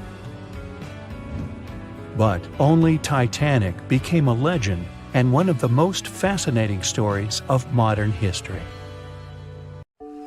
Once a famous giant, the largest ship of that time, now 2 grand pieces lying on the ocean bottom about 2,000 feet apart, torn by the catastrophic collision of time itself. The stern of the Titanic got completely ruined after hitting the ocean floor, but you can still recognize the bow since many interiors were left preserved. There's a type of bacteria found on the ship's rusticles. A rusticle is this brownish formation of rust. It occurs deep underwater when the wrought iron the ship is made of oxidizes. It means the bacteria eat the iron of the Titanic's hull, piece by piece. And it seems they might finish their snack by 2030, way sooner than when anyone would expect the wreck to be gone forever. You may think it would probably be easier to take the wreck out of the water so that we got to keep it, but it would fall apart if anyone tried to do that. It's been in the water for more than 110 years now, and is now so rusty that no one would be able to reconstruct some parts even if we managed to get the ship out of the ocean depths. What do you think? Could any of about 700 people that had survived the sinking of the Titanic hear it hit the ocean bottom? The largest ship that had ever been made till then disappeared literally before their eyes after all. But sound most likely wouldn't have traveled from water to air. We can't hear that well in water because our bodies are not designed to hear in such environments. And although passengers were close to the sinking site, the Titanic still hit the bottom a long distance away, 12,500 feet. There are so many underwater landslides and earthquakes we cannot hear, and they make way more noise than a single ship slamming into the ocean floor. Most vibrations and sounds must have dispersed over a large area. Also, the downblast of water, which many believe hit the Titanic after it had touched the bottom of the ocean, would have pushed back the majority of the potential acoustic vibrations. Plus, the bottom of the ocean is not hard enough to produce such loud noises. Many survivors said they had heard terrifying noises as the Titanic was breaking apart, but none mentioned hearing anything after the ship disappeared below the surface of the water. Some survivors shared how chaotic it was when passengers, mainly women and children, were getting into lifeboats. There weren't enough boats, and still, some of them weren't even filled to their full capacity. No one knew how to react properly in such a situation. The lifeboat drill had been scheduled for the morning before the Titanic hit the iceberg, but for some reason, it got canceled. A giant ocean liner everyone believes is unsinkable takes a trip across the ocean. On its way, it strikes an iceberg and sinks. Yeah, we all know how the story goes. But what's scary is that it's also the plot of The Wreck of the Titan, a novel published in 1898, 14 years before the Titanic went to the ocean bottom or was even constructed. In the novel, the Titan, what a scarily accurate name too, didn't have enough life jackets, vests, and lifeboats for all the passengers on board. It was also the largest ship of that time, almost identical in size to the Titanic, and both the Titan and Titanic sank in April. Dorothy Gibson was an American silent film actress. She was also one of the Titanic passengers. She survived the catastrophe. Right after she came to New York, she started filming Saved from the Titanic.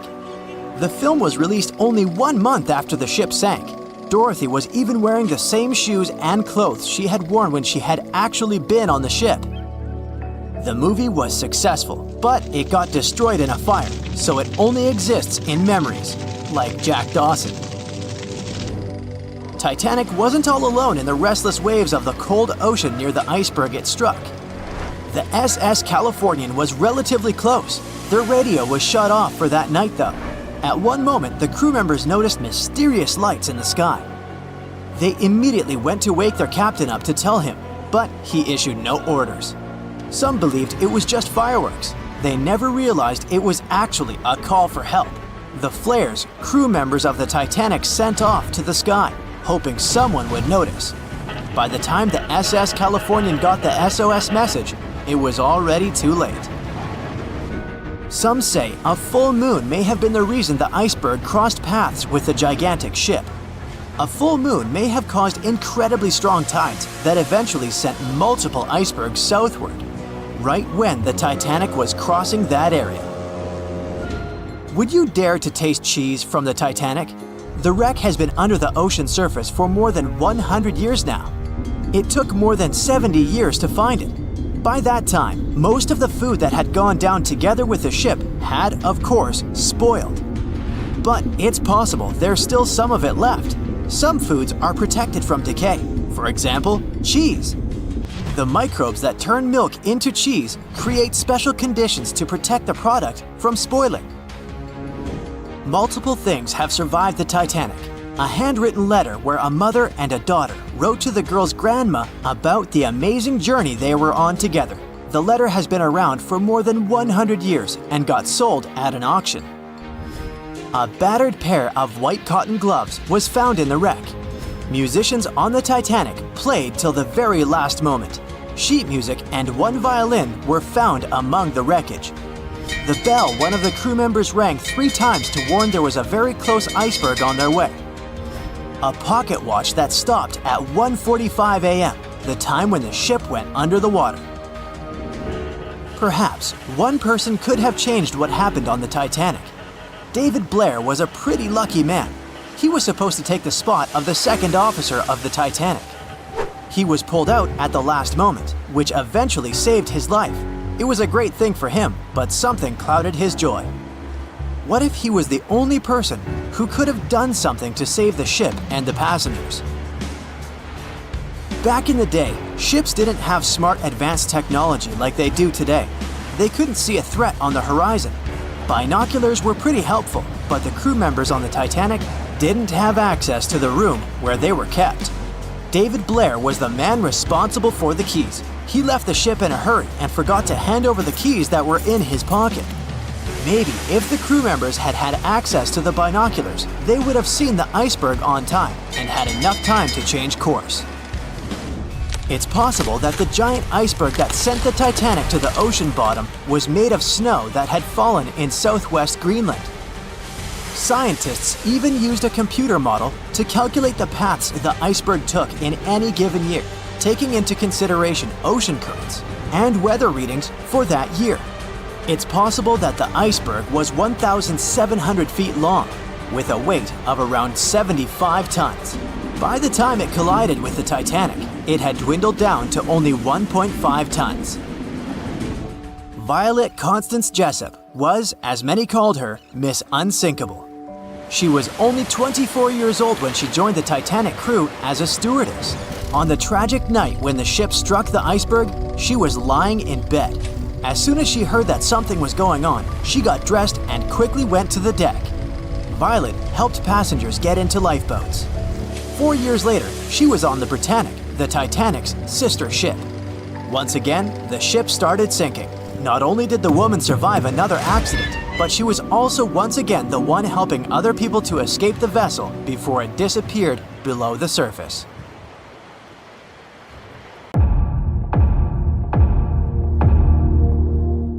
There were no binoculars on board the famous Titanic on the night when they were needed the most. The lookouts were blind, helpless, and doomed, and the ship went down, taking hundreds of lives, right? Well, it's just one of the many myths from a whole ocean of half-truths, rumors, and dramatic retellings the Titanic is still sailing in. There were binoculars on board. The real issue was access. The binoculars were locked in a cabinet in the crow's nest, which is the lookout point, but the key went missing. A crew member named David Blair, who was supposed to be on the Titanic, was reassigned to a different ship at the last minute. He forgot to leave the key behind. The key to saving hundreds of lives, literally, was sitting in his pocket far away as the Titanic was going down. But we'll never find out what would have happened if the key had been there. The sky was clear that night, but there wasn't a moon to light the way, and there was no wind, so the sea was glassy, and there were no ripples, which are the usual warning signs of icebergs floating around. Then there's the idea that the Titanic was racing across the Atlantic to break a speed record, but historians disagree. The Titanic's crew knew there was ice out there, but instead of slowing down, they just kept going, cruising around 22 knots. That's only a couple of knots slower than her top speed, but the Titanic wasn't being pushed to her limits. Many of her furnaces weren't even fully stoked. And it was normal practice for that time to just keep going and trust those on the lookout to spot the ice before the ship hits it. Those massive Atlantic liners weren't about taking it easy. They were about being perfectly on time. Ships like the Titanic were basically the express trains of the sea, and any delay would have been a PR disaster. So, yeah, they knew the risks, but didn't think it was a big deal. After all, plenty of ships had close calls before and came out okay. They didn't see ice as a huge threat those days, and weren't even afraid of head-on collisions. And have you heard that the White Star Line, the company that owned the Titanic, marketed it as unsinkable? In 1910, the company was hyping up their two new ocean giants, the Titanic and her sister ship, the Olympic. Their ads proudly declared these ships were designed to be unsinkable. What the company meant by it was that, on paper, the design should keep them afloat. Later on, they even had to clarify that they never promised the ships were actually unsinkable. By 1911, before the Titanic even hit the water, magazines were already running wild with the idea. Writers were calling her practically unsinkable, pointing to her fancy new watertight compartments as proof. And just like that, a legend was born before the ship even left the dock. After she went down, even one of White Star Line's own executives admitted during the official inquiry that when he first heard the news, he didn't believe it. He genuinely believed the Titanic couldn't sink. But that whole unsinkable thing was never the main selling point. White Star Line wasn't really pushing safety, but selling luxury. The Titanic was supposed to be the crown jewel of ocean travel, massive, elegant, and dripping in comfort. Another story that just stuck with us is that before the iceberg even struck, a coal fire was burning away in one of the Titanic's bunkers. It weakened the ship's hull and made it more vulnerable. Some people even say that fire caused or accelerated the sinking. Well, it's partially true. There was a coal fire in one of the Titanic's coal bunkers before the voyage. Fires in coal bunkers weren't unusual in steamships of the time. They could smolder for days. But it was nothing like a fire that would be raging uncontrollably. Historical timelines, crew logs, and structural analysis all indicate that a fire of such intensity and in such a position couldn't have caused fatal structural damage. If the fire had done that much harm, the ship might have failed even before the collision. But the Titanic stayed afloat for over 2 hours, which means the real villain was still the iceberg. Another twist to the fire story is that it could have distracted the crew, preventing them from dealing with the iceberg situation properly. That sounds more plausible, but still, that's not the same as saying the fire was the real culprit. Speaking of the real culprits, there's no doubt it was an iceberg, but the scale of disaster it caused was way more subtle than a big movie-style gash in the hull. Instead, it produced many tiny fractures in the ship's rivets, seams, and metal joints. Each fracture was almost unnoticeable, but because the ship was cruising, the water was steadily running through those micro gaps under pressure. It slowly seeped into multiple compartments and filled 6 of the watertight sections. The Titanic lingered, hovered, took on water, and was failing compartment after compartment. She sank over a period of 2 hours, rather than going down in minutes. If the iceberg had catastrophically torn open the hull, the ship would have gone down almost immediately, and people would have had no time to react and escape. Sadly, not all of them had that chance anyway. You probably recall the heartbreaking scene from the Titanic movie, where third-class passengers attempt to escape to the decks, but they are locked below in their section. Well, it's only partially true. Yes, there were barriers separating passenger classes, but they were mostly in place to comply with U.S. immigration laws. Third-class passengers going to America in search of a new life had to pass health checks and immigration processing. That's why they were traveling on separate decks. There were some lifeboats for them, although not in the third-class sections of the ship, so they would have to navigate a maze of corridors and stairs to reach the top. And many of the third-class passengers didn't even want to try, as they didn't want to leave their luggage behind.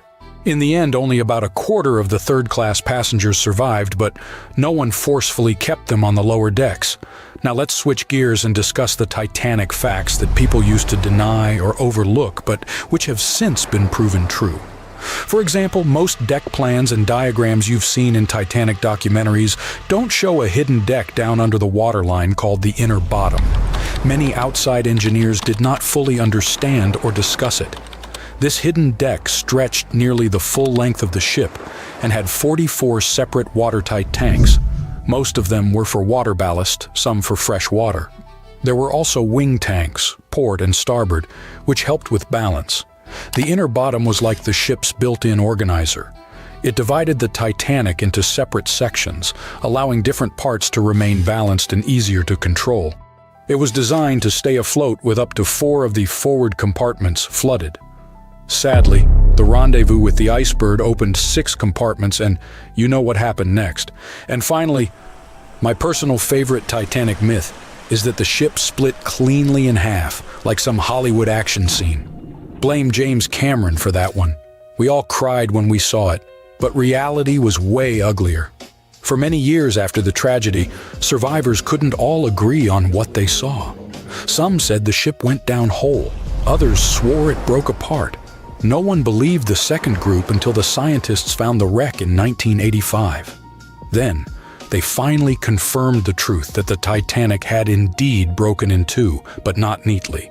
The metal twisted, tore, and shredded as the stern lifted into the air, and 2 opposite forces ripped it apart. And to make it even more tragic, the people were still clinging to the back half when it snapped and plunged into darkness.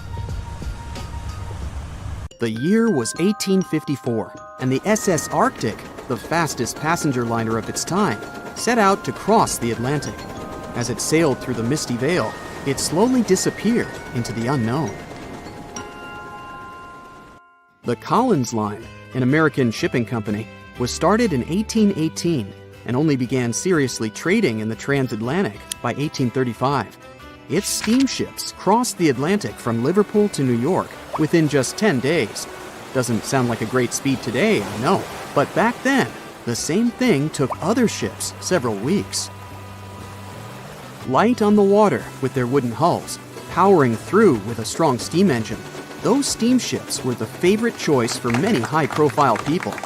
What could go wrong with such an advanced ship, they thought. This reminds me of some other ship everyone believed to be unsinkable. But anyway, back to the Collins Line. It grew to be a serious contender on transatlantic routes, with only one other competitor, the Cunard's Line. It was a British company also aiming to be the main force through the Arctic Passage.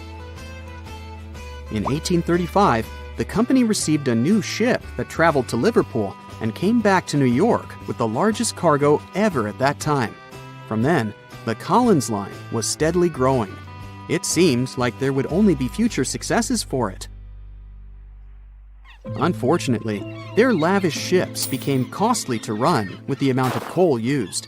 Massive power along with weak wooden hulls meant they needed many repairs after each voyage. So, every trip ended up being expensive. But since the ships were safe and had a great reputation, people were willing to pay the price, and the company was definitely not in crisis. They had achieved something no one had managed to do before them. Like I told you, their ships crossed the Atlantic in a whopping 10 days, and Edward Collins, the owner, was very determined to maintain the pace.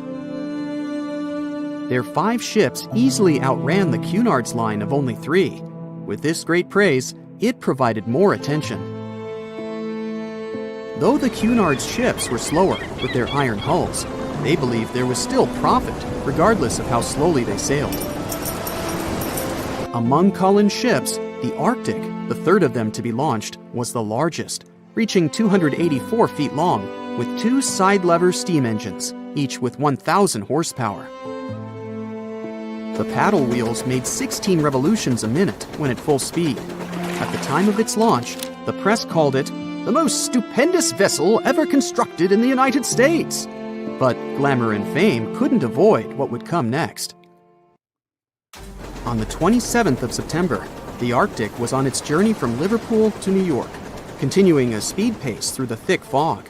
It's possible that by that moment, after 4 years of record-breaking trips, the crew became overconfident with their sailing and the ship. Going only 50 miles from Newfoundland, they carelessly continued through the fog with no radio contact, sonar, or any other form of identifying objects, equipped only with Morse code.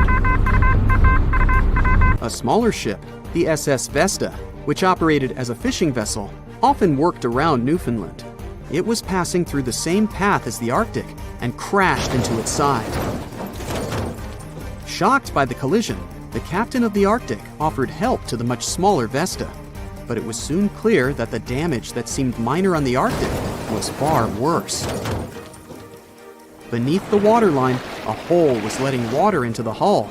The cost of the much faster wooden hull now seemed less valuable. They steered toward land, trying to plug the holes, but they weren't doing so well, and the seawater continued to pour in, filling up higher and pushing the ship down. And finally, once the engine room was full, it put out the boilers, taking away the massive power the Arctic was once legendary for. They moved slowly until coming to a complete stop. The ship continued to sink, and the order was to abandon it. At the time, maritime law allowed for the Arctic to carry only 6 lifeboats, only capable of saving 180 people. The crew and some of the passengers managed to push their way aboard and took most of the seats on those boats. Things were pretty wild, and everyone forgot about their manners, not letting the ladies and the youngest ones board first. It took 4 hours for the Arctic to sink. 150 crew and 250 passengers were on board. Those that weren't able to find a lifeboat made a desperate attempt to build their own rafts from parts of the ship. 2 days later, only 3 boats made it safely to the shore. The other 3 were never found. Believe it or not, The rescue party also saved some people that had been clinging to the wreckage for 2 days. Unlike the crew, the captain went down with the Arctic, but amazingly survived. He would be only one of 85 people that made it, out of the 400 on board. When the news arrived 2 weeks later, the public responded with great sadness to the losses. Great anger soon followed towards the poor safety measures in the crew. The press published demands to change the laws for more lifeboats. It only made sense to have enough for every person on board a ship. But they ignored those requests. This neglect would lead to more disasters in the future. Enough lifeboats would only come into maritime law some 60 years later, after the disaster of the Titanic. Edward Collins' wife and 2 children were also aboard the ship and didn't return.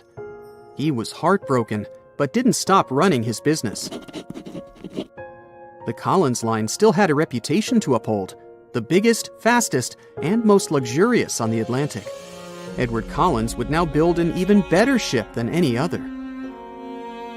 It was named the Adriatic, and it was the largest ship in the world, 354 feet long.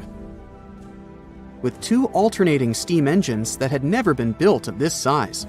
These steam engines at the time were at the height of engineering, though today you can only see them in models and toys. With the new addition of 2 masts, the Adriatic would also be able to sail if needed. Luckily, they made some lessons from the disaster of the Arctic. But before their new ship, the Adriatic, was built, another disaster had occurred. The sister ship of the Arctic had also sunk. They believed this second ship was desperate to stay in front of the Cunard's line and hit an iceberg somewhere during the race. This weird contest took the lives of 141 people.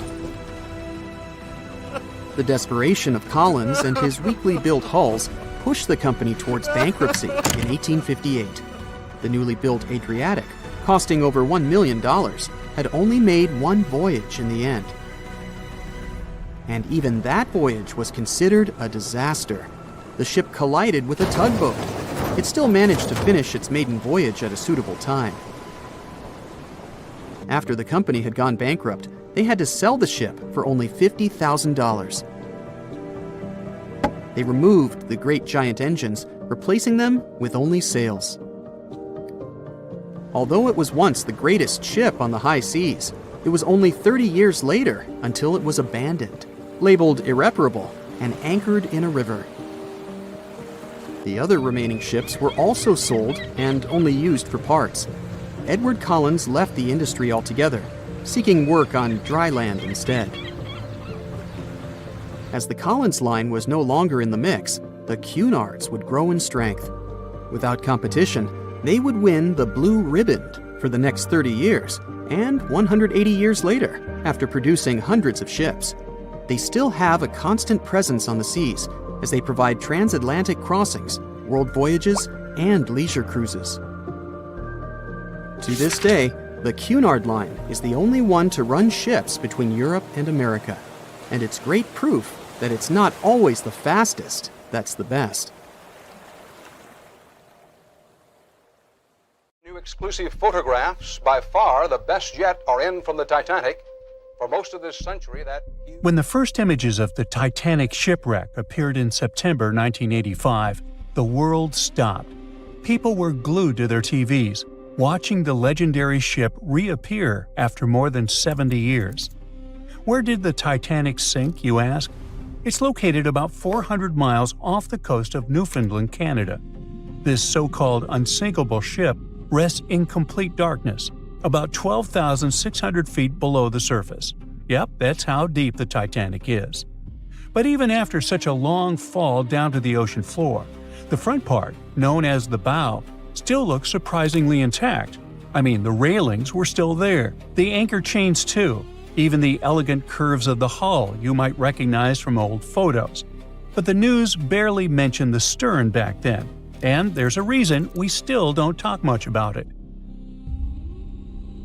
You see, these images were about more than just capturing mesmerizing and eerie footage. They were proof of what really happened when the Titanic sank. We were finally getting some answers about this 1912 disaster, when more than 1,600 people lost their lives. And before you Google how many people survived the Titanic, I'll tell you, 706. Among those survivors, several claimed they saw the ship break apart as it went down. Others insisted it sank in one piece, and in the end, investigators agreed with them. Back then, official reports concluded that Titanic had gone down intact. So, for 73 years, that was the official story, until we finally saw the Titanic at the bottom of the ocean. When the Titanic underwater photos were released, they confirmed it. Yes, the liner really did break apart as it sank. And if we've just seen those images of the bow, that means the stern must be around there too, right? Well, kind of. I mean, we did find it. It's located about 2,000 feet away from the bow, lying on the ocean floor. So yes, it exists. But why doesn't anyone ever talk about what happened to the stern of the Titanic? Well, there's a big reason for that. See, the bow, even after all the damage from hitting the seafloor, still looks recognizable.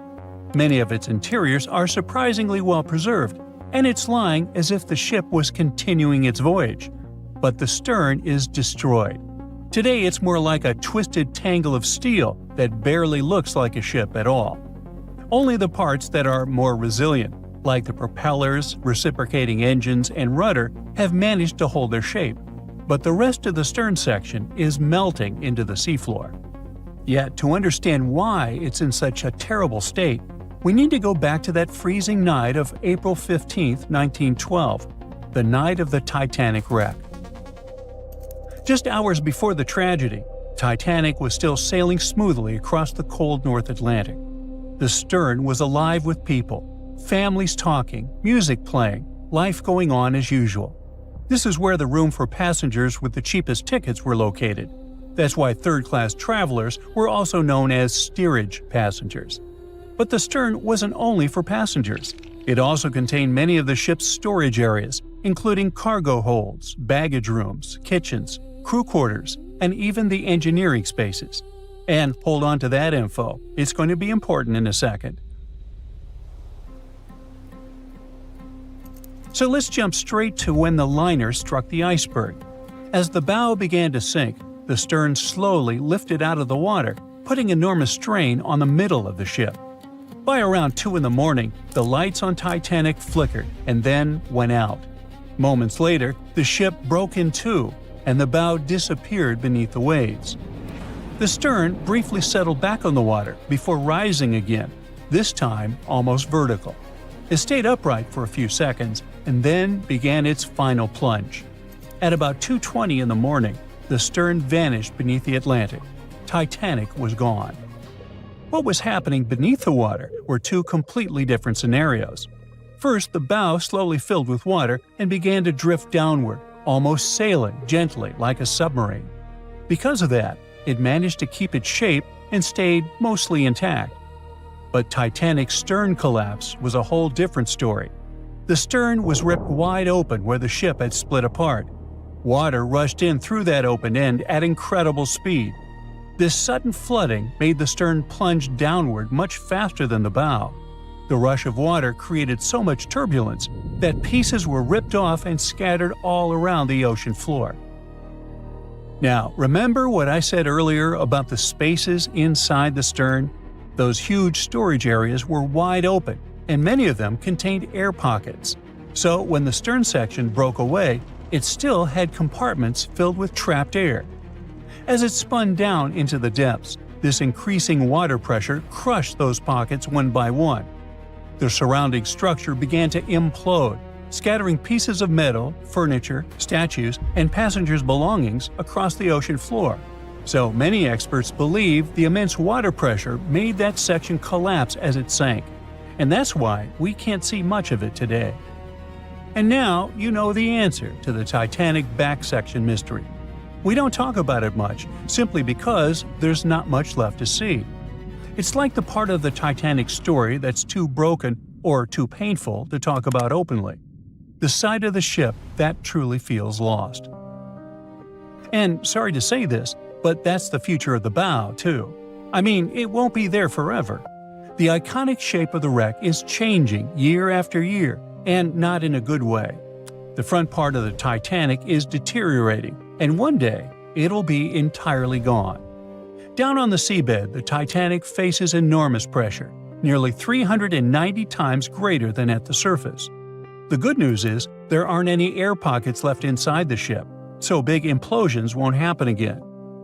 But the bad news is that the ship's own weight is now helping to tear it apart. As those 52,000 tons of steel slowly settle into the ocean floor, they twist and pull on the hull. Submersible missions have already spotted large cracks running through the steel plates, and even the decks themselves are starting to cave in. And there's something else. The wreck might look cool and spooky today, but that actually comes from a thick layer of bacteria and microbes covering it. The problem is, they're slowly eating the Titanic.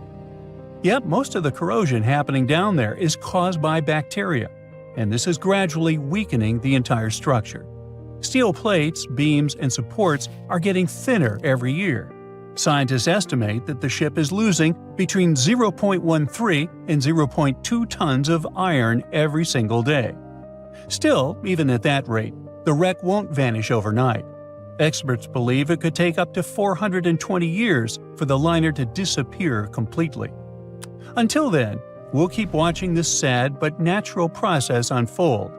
Parts of the ship have been falling apart little by little since the night when Titanic sank, and a lot has already changed since we started taking underwater photos, like the railing sections that have dropped and the ceiling in the captain's bathroom that's collapsed. That's why so many expeditions are now focused on capturing footage and detailed scans of the Titanic shipwreck, to preserve its memory before the ocean takes it all. It's our way of keeping the story alive, even as time and nature continue their quiet work. Maybe those hungry bacteria can take a break from their buffet, so that Titanic can rest in peace with many more years to come. No one could ever have imagined that the unsinkable Titanic would collide with an iceberg, except for one man, William Thomas Stead. Well, not directly, of course. It's not like he jolted out of bed one day, envisioning the fall of the Titanic. Rather, he wrote an empowering short story called How the Mail Steamer Went Down in Mid-Atlantic by a Survivor on March 3, 1886, 26 years before Titanic sank. Okay, let's do a super quick recap. Titanic was traveling from Southampton to New York in April 1912 in the North Atlantic. The ship hit an iceberg, and less than 3 hours later, it was completely underwater. Out of 2,208 people on board, just 706 survived due to the limited number of lifeboats and icy cold water. Another passenger ship, Carpathia, heard the distress call, picked up the survivors, and brought them safely to New York. The short story William Stead wrote was about Thomas, a British sailor, who got on a passenger liner bound for the U.S.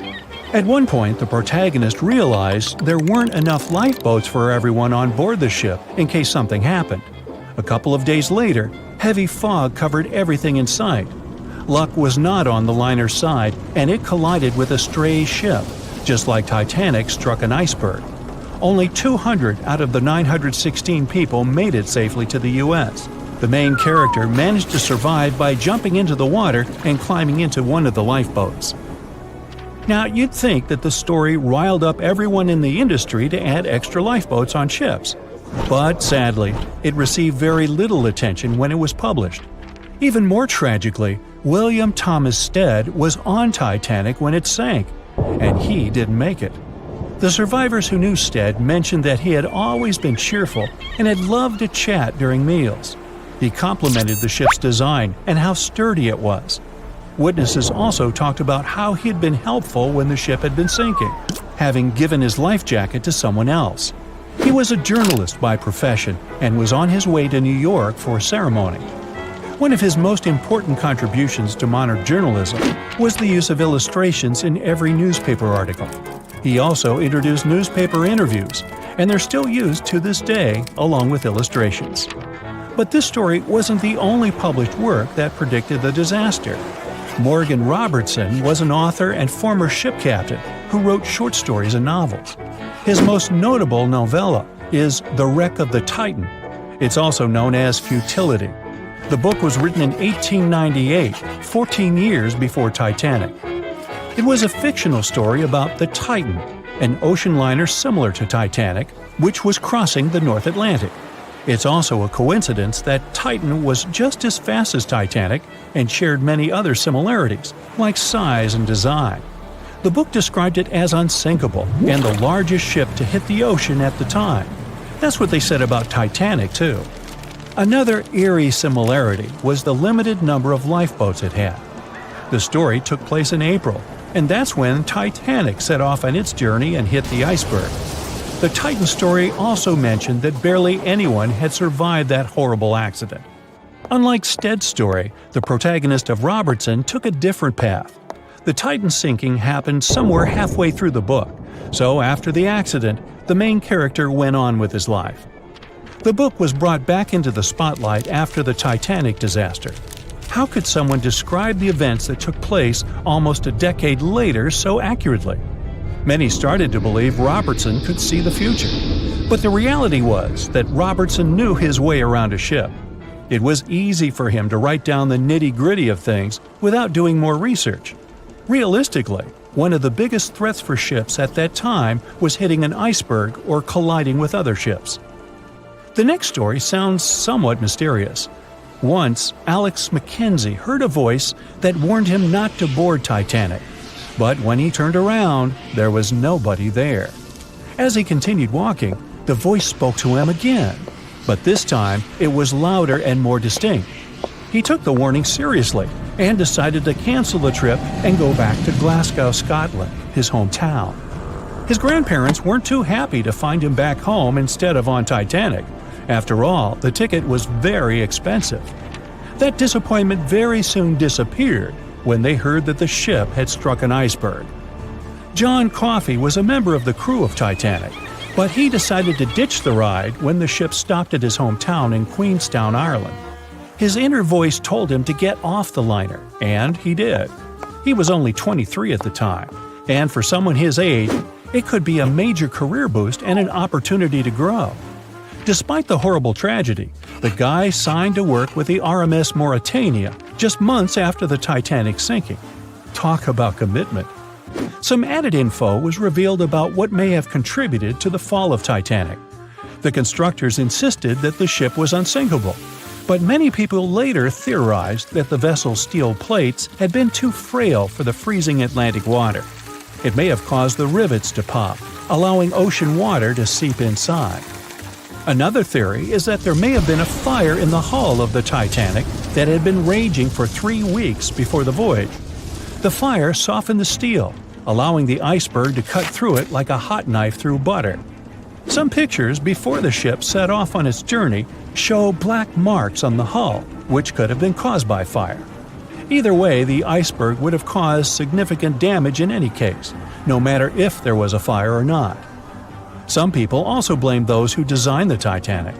The ship was built with large joints at the bottom, which probably snapped easily during the collision. Of course, these are all theories, but we know for a fact that the iceberg was the main character of this drama, and that the works of Stead and Robertson should have been taken seriously. Either way, this should be a lesson for the future, helping to prevent similar tragic accidents. By the way, ocean liners and passenger ships wouldn't exist if it hadn't been for Thomas Newcomen. In 1712, he invented a steam engine that was so strong it could produce enough energy to power a ship. And a century later, in 1819, the first steamship traveled across the Atlantic Ocean to Liverpool, UK. It only took the vessel 29 days to cross the ocean.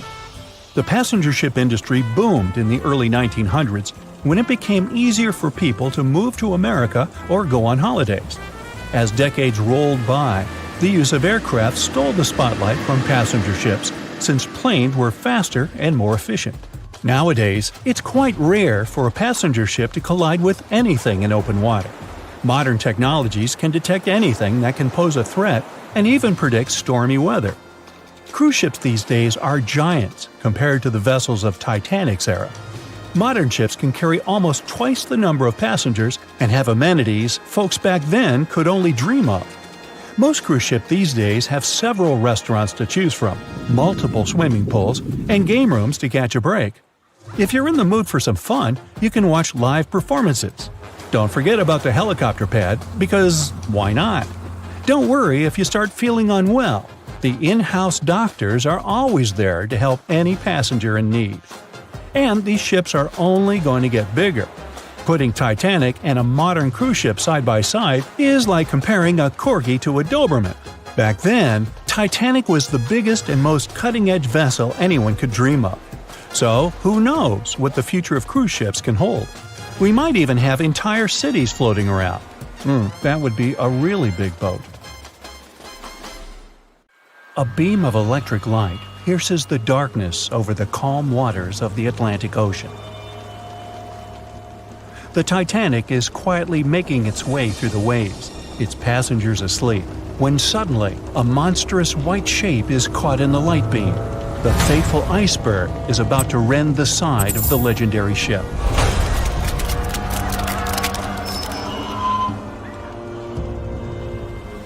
April 14, 1912. Only 2 days before someone will take a photo of a giant iceberg with a pretty unusual elliptical shape.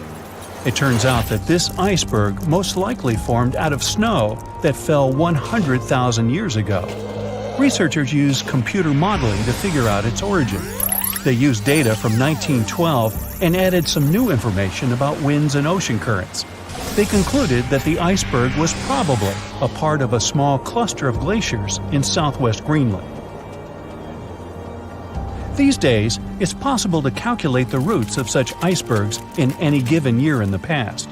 So the infamous chunk of ice was on its way from Greenland to an area further south from Cornwall. If the ship had passed through that region only 2 days later, the iceberg would have moved far away from the point where they met. At first, the weight of the most well-known iceberg in the world was 75 million tons. With time, it started to slowly melt away. And when it sank the Titanic, its weight was only 1.5 million tons. By the time of the collision, it had probably been melting for months, but it was still a true monster. When the Titanic sank, the iceberg was 400 feet long, and more than 100 feet of its surface was above the water. Some people believe it was a supermoon that caused the Titanic to sink. That night, there was a rare lunar event. It hadn't happened for 1,400 years. In normal conditions, the iceberg wouldn't have traveled so far south without melting and losing the largest part of its mass. But the supermoon could have been the reason for an unusually high tide that pulled the iceberg away from the glacier way faster than usual. There's a specific type of bacteria that slowly consumes the remains of the Titanic. Salt corrosion, ocean currents, freezing temperatures, plus this rust-eating microorganism might consume the entire wreckage.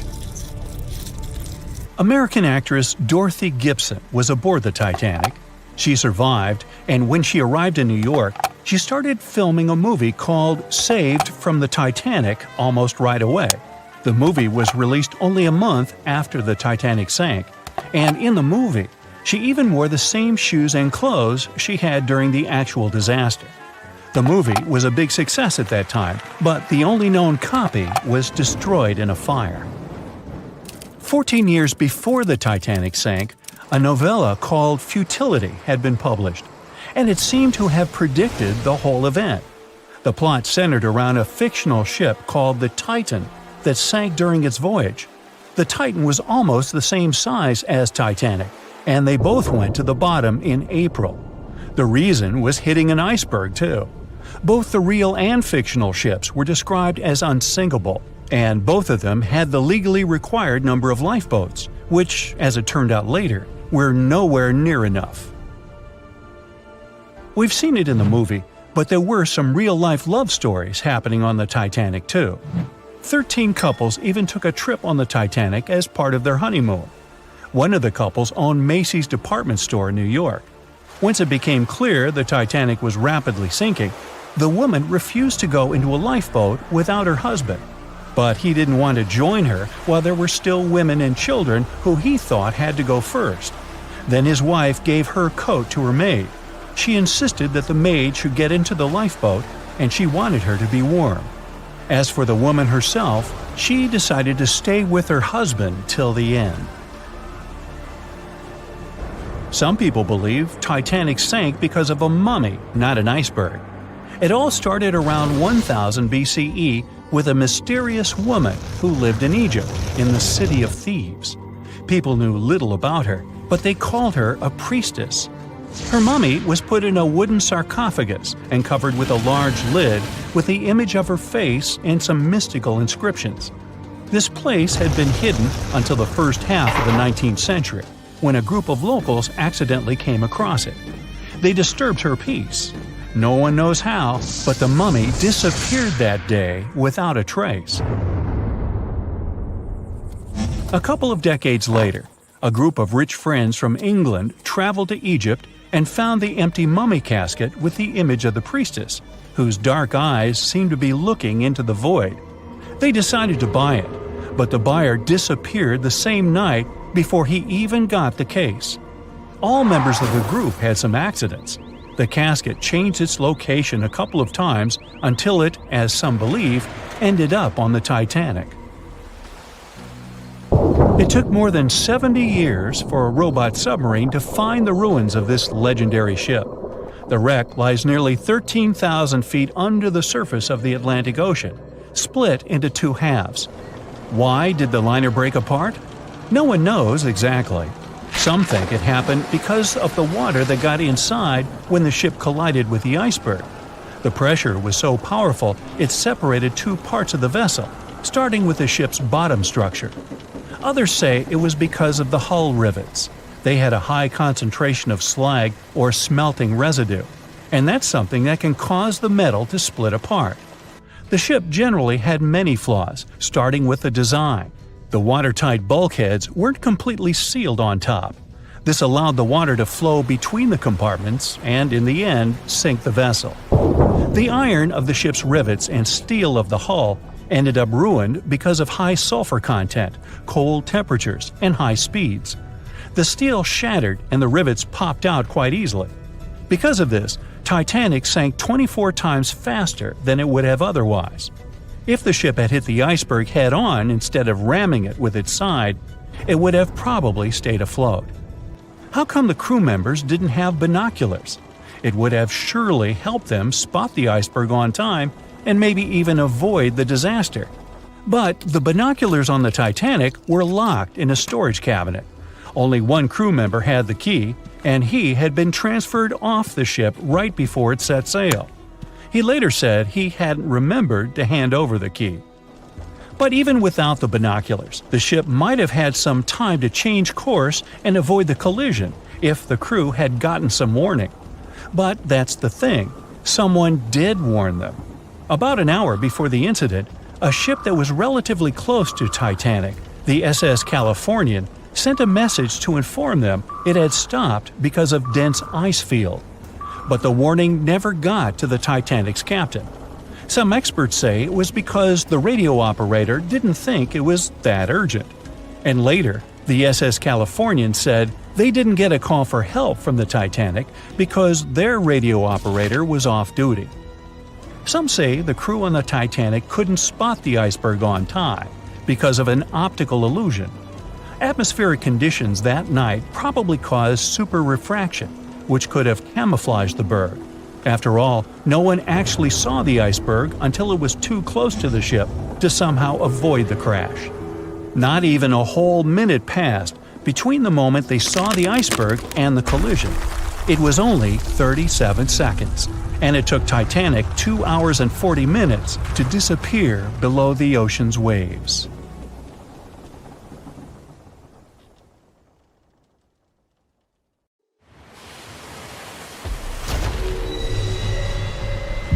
Over 1,500 people lost their lives in this part of the ocean, so maybe it's a prudent idea to stay away from it. The spot where RMS Titanic sank remains dangerous. I mean, yeah, there are still huge icebergs out there, but there are even bigger threats lurking beneath the surface. Titanic is sitting about 12,500 feet underwater, nearly 400 miles southeast of Newfoundland. It's been down there for over 100 years, so over time, the wreck's just been falling apart little by little. The infamous ship is rusting just like any iron or steel structure would be underwater. Chemically, when you mix iron, oxygen, and water, that combo sets off a reaction that creates iron oxide, and that's what leads to corrosion. So, steel plates, beams, all that stuff is getting weaker. Parts of the liner are caving in, like the ceiling in the captain's bathroom and a section of the railing that collapsed not too long ago. But in the case of Titanic, a lot of that corrosion is actually being caused by iron-eating bacteria. When the Titanic sank, it split into two big pieces, the bow and the stern, which landed nearly 2,000 feet apart on the ocean floor. And now, both pieces are covered in this biofilm, a living blanket of bacteria, marine fungi, and all sorts of other microbes. Over time, microbes feeding on the ship's iron have created these things called rusticles, and they are actually speeding up the wreck's decay. Scientists say the stern is breaking down way faster than the bow, mostly because it took more damage when the ship sank. And now, thanks to all that bacterial activity, the stern could be deteriorating as much as 40 years ahead of the bow. So yeah, microbes have been thriving and flourishing down there. If you are a germaphobe, that probably sounds like a total nightmare. But honestly, it's not that bad. For one, they don't even look gross. These rusticles actually look kind of cool, like ice crystals or tiny diamonds clinging to the wreck. And don't worry, you are not in danger. As long as you keep a safe distance from the wreck, no direct contact, and definitely don't go poking around inside, there really is no risk. Speaking of getting dangerously close, we've got to mention the Titan submersible disaster. You know, the one that catastrophically imploded back in 2023 during a trip to the Titanic wreck. Sadly, all 5 people on board lost their lives. Even though this trip was sold as a tourist adventure, going that deep in the ocean is no joke. It's terrifying, cold, and dark. Sunlight gets absorbed by water and can't reach much farther than about 3,300 feet below the surface. Past that point, the ocean is in total darkness all the time. Titanic lies within a region known as the Midnight Zone for this very reason. The few brave people who have visited the wreck say the descent takes over 2 hours through complete darkness. Then, out of nowhere, the ocean floor just pops into view, lit up by the submersible's lights. The second big challenge is actually finding the wreck. At that depth, navigating is no easy task. When you reach the bottom, you really don't know exactly where you are.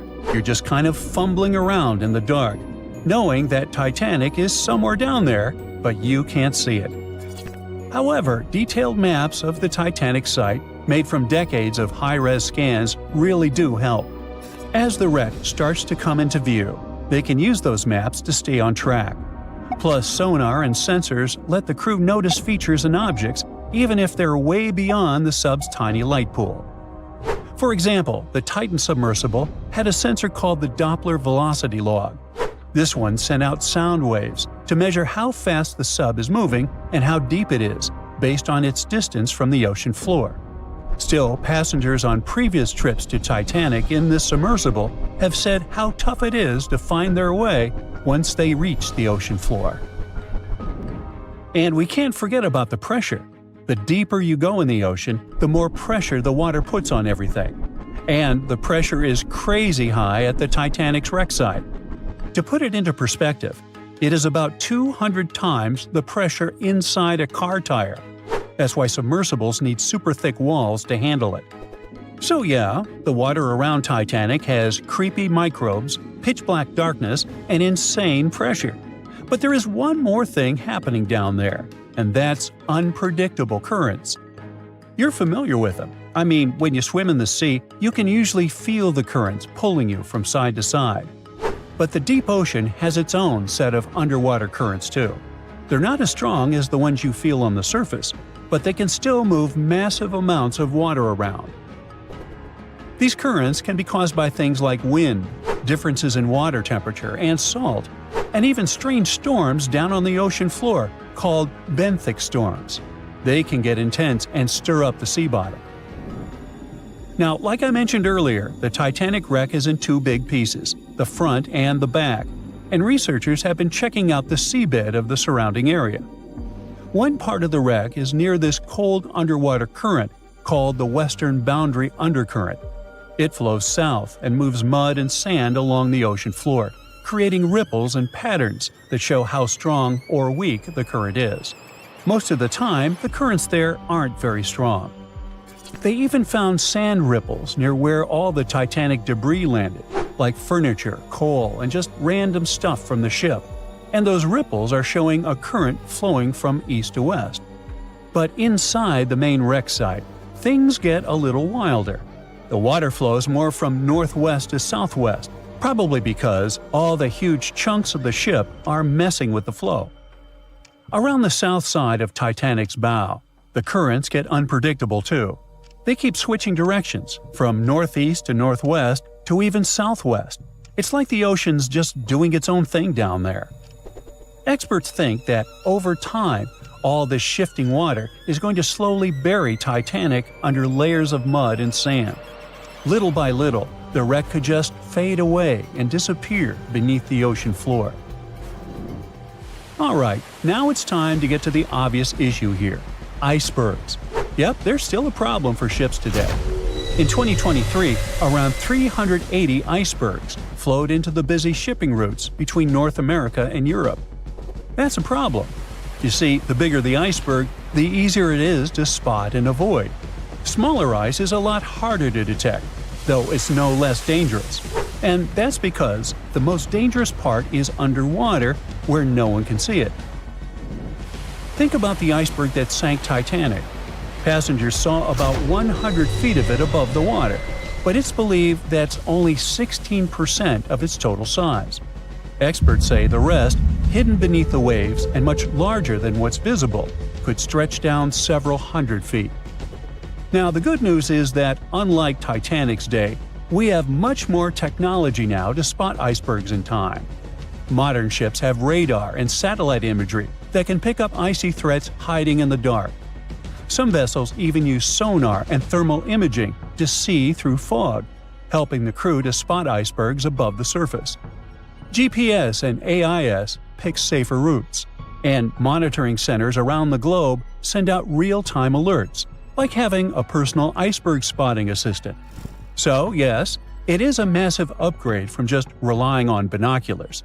You won't have to worry about icebergs on your next cruise vacation, even if it passes alongside Titanic's route. But just to be extra safe, try not to travel with anyone named Jack or Rose, and never play the violin while on board. Just saying.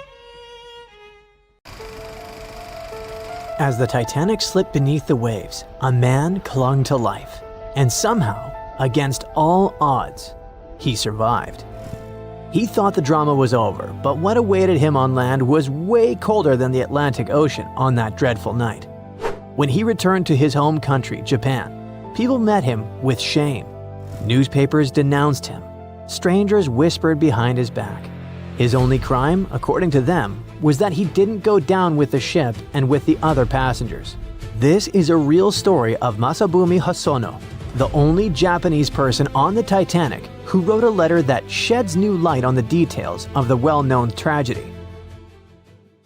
Mr. Hosono was in his early 40s when he set out on his journey aboard the Titanic. He was a civil servant, working abroad for 2 years and studying the railway system. He really missed his beloved wife and children back home, so he couldn't wait for his assignment to be over. Finally, in 1912, his long return journey to Japan began. He got to travel in style with the prestigious RMS Titanic on her maiden voyage. He made it to London, where he stayed for a short time and bought a new suit, and then to Southampton. There, he took his place in Titanic's second class. As he mentioned in his writings, he was impressed with the Titanic's grand views, enticing aromas, and lively music. At this point, he was counting every sunrise as it meant he was getting closer and closer to home. On April 14th, the weather was fine, and Hosono woke up at 7 a.m. and had a regular day at the ship. Around 10 p.m., he almost fell asleep while reading, when suddenly he felt that the ship had hit something. Then the ship stopped completely. Hosono didn't take it seriously and just went to sleep. Just after midnight, a steward knocked on his door. He gave the passenger a life buoy and told him to go up to the lifeboat stations. Mr. Hosono quickly got dressed and rushed to the deck, where he saw passengers running around in all directions. No one could tell him what had happened. The crew had already started launching the lifeboats at that point, but he couldn't make it through. Somebody from the crew took him for a third-class passenger and told him to return to the lower part of the ship. When he finally made it to the deck, he saw women and kids getting in the lifeboats. Unlike what they show in the Titanic movie, it wasn't that dramatic, and passengers were remarkably calm. No one was shouting. Many of the men were trying to get into the lifeboats, but the sailors wouldn't let them. The crew was sending distress flares that were shining bright blue in the night sky. Mr. Hosono addressed the situation and prepared himself to end his life that day. Without panic, not to bring shame upon the Japanese people. The Titanic was tilting at a 45-degree angle when one of the officers shouted that there was room for 2 more people. A man immediately jumped in. Hosono knew if he didn't do the same, he would never see his beloved family again. So he jumped inside the lifeboat, and because it was dark and so many things were going on, the conductor didn't notice that 2 men joined them.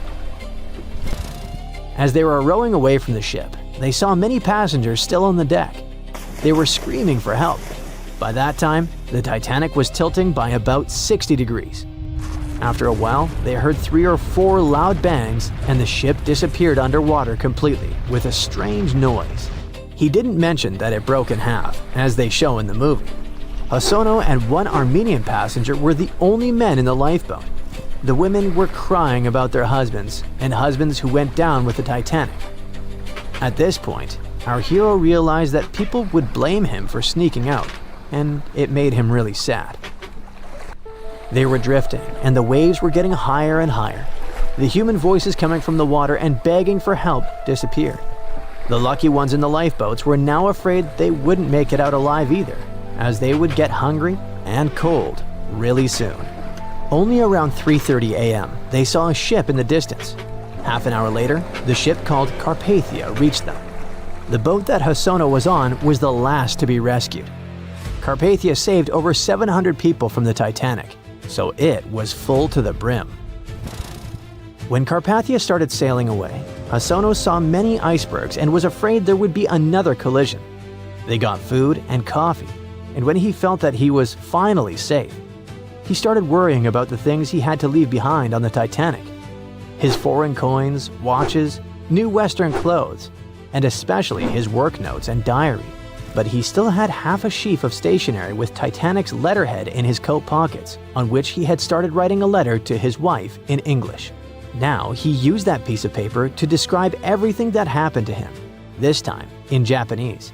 This diary became the only such document known to exist on Titanic stationery. There was a roll call for the survivors and collection of personal details on the ship, and everyone received name tags.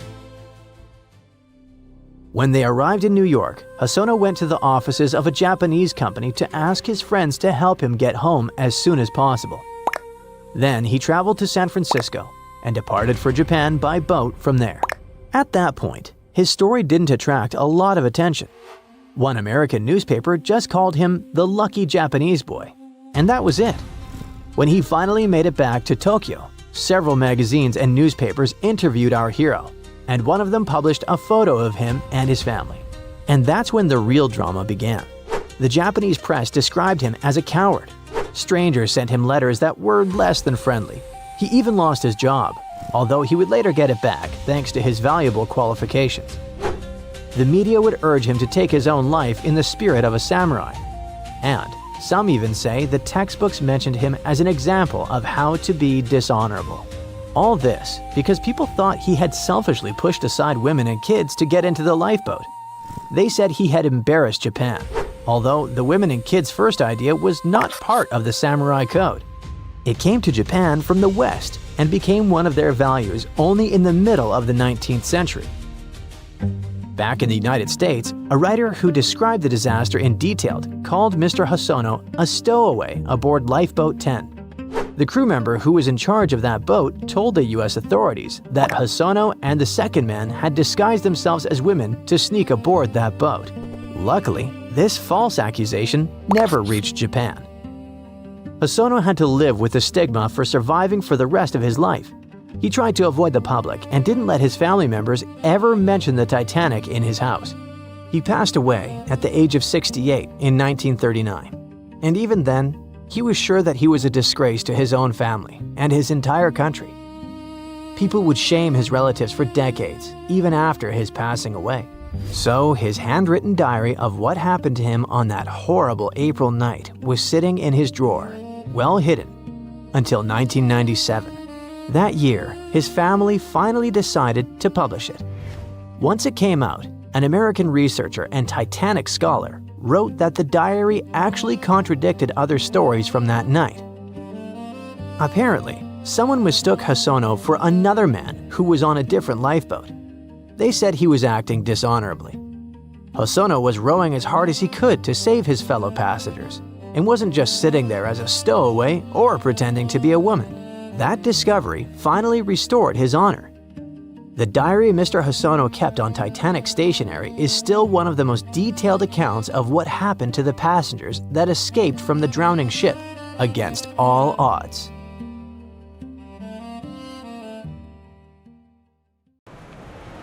By April 1912, the Titanic was the most expensive and unsinkable ship in the world.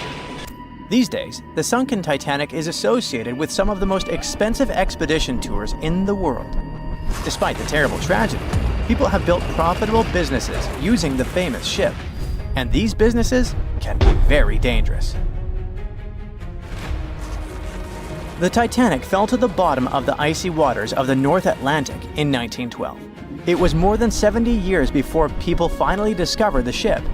It happened in the 80s when researcher Robert Ballard carried out a secret mission to search for sunken submarines. In addition to his mission, Ballard also wanted to search for the wreckage of the Titanic if he had the time. In short, he did find the Titanic.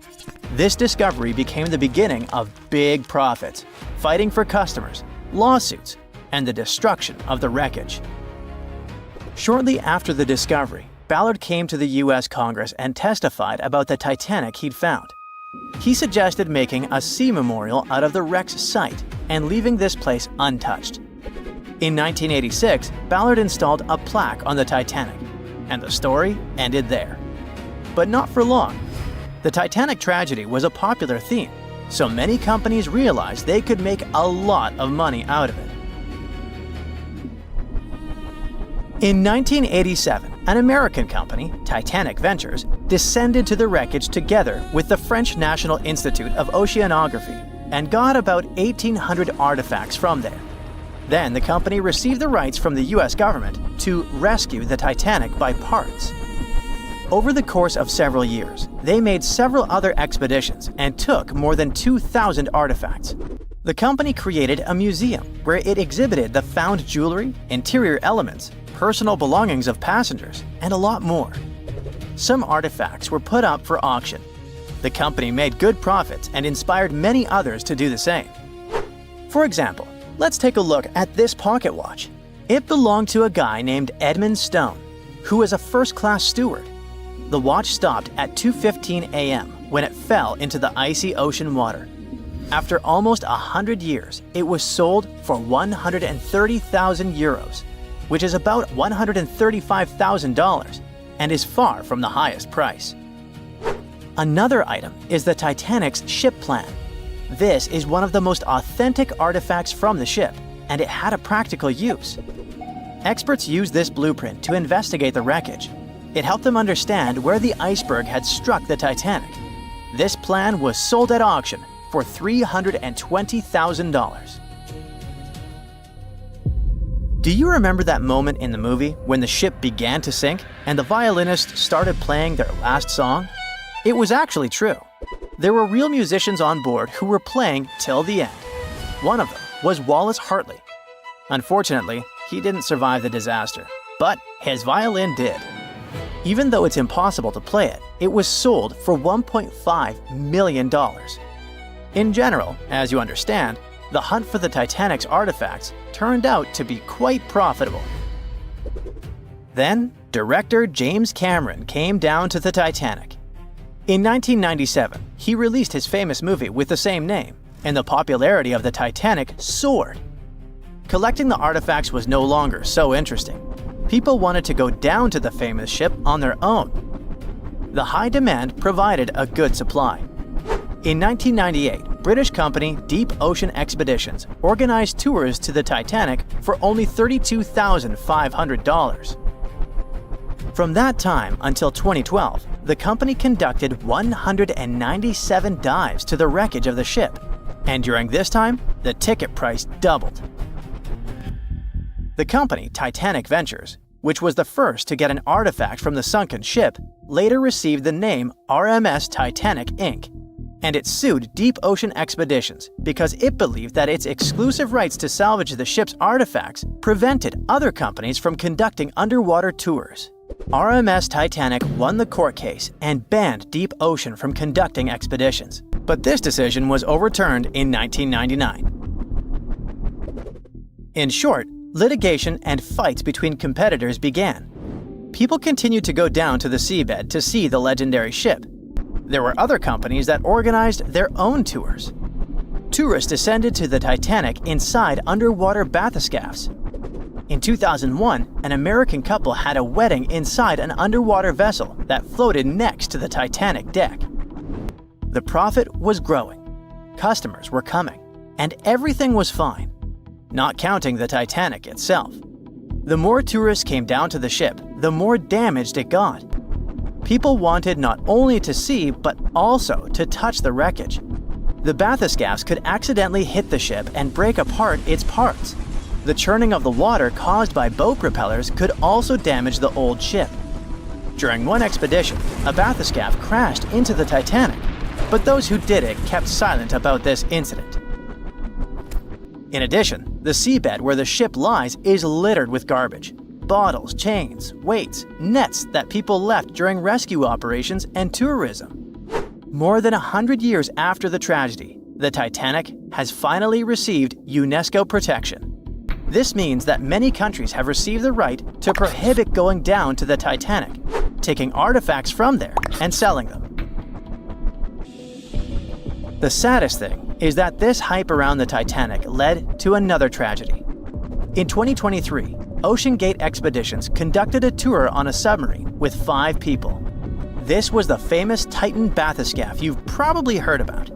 So, the Titan began its dive to the Titanic, and after 1 hour and 45 minutes, communication with the bathyscaph was lost. Something broke in the boat, depressurization started, and in a split second, the huge water pressure crushed the Titan. Despite the danger of such a dive, there are many people who want to go on an expedition to the Titanic to see the ship with their own eyes. They're not even deterred by the price of such a tour, which has increased by several times. But for those who don't have several $100,000, oceanographers and divers have created a digital copy of the sunken Titanic. Using a computer, you can visit the ship, walk through its halls, cabins, and deck. The copy has preserved some parts of the ship which don't exist anymore. For example, the famous railings on the ship's bow where Leonardo DiCaprio hugged Kate Winslet have recently collapsed.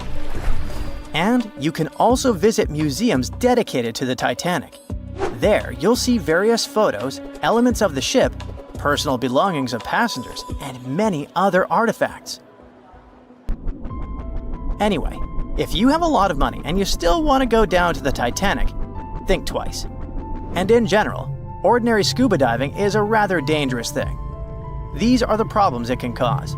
When you dive underwater without preparation and come up too fast, you're likely to encounter decompression sickness, which is also called the bends. Due to the rapid decrease in the pressure that surrounds you, nitrogen bubbles move through the body and might cause paralysis, severe discomfort, spinal cord damage, and many other troubles. Wait a minute, what are nitrogen bubbles doing in your body anyway? Your cylinders contain compressed gas that consists of nitrogen and oxygen. And when you inhale this substance and the pressure around you sharply decreases, nitrogen accumulates in bubbles. According to Henry's law, the solubility of gases in a liquid is directly proportional to the external pressure. The liquid is flowing in your veins and arteries, and the external pressure is tons of seawater around you. Any change in your body pressure can also cause loss of consciousness, and underwater depths are not the best place to faint. Check out on YouTube what happens to people who don't adhere to safety regulations and experience the bends. You'll see that this is a rather unpleasant feeling. What if you get a bad instructor, or you panic and start rising too fast? Or the depth might turn out greater than you expected. Of course, when you're inside a bathyscaphe, looking at the Titanic through the window, you feel much more comfortable. But if you're going to scuba dive to big depths, good preparation is vital for you.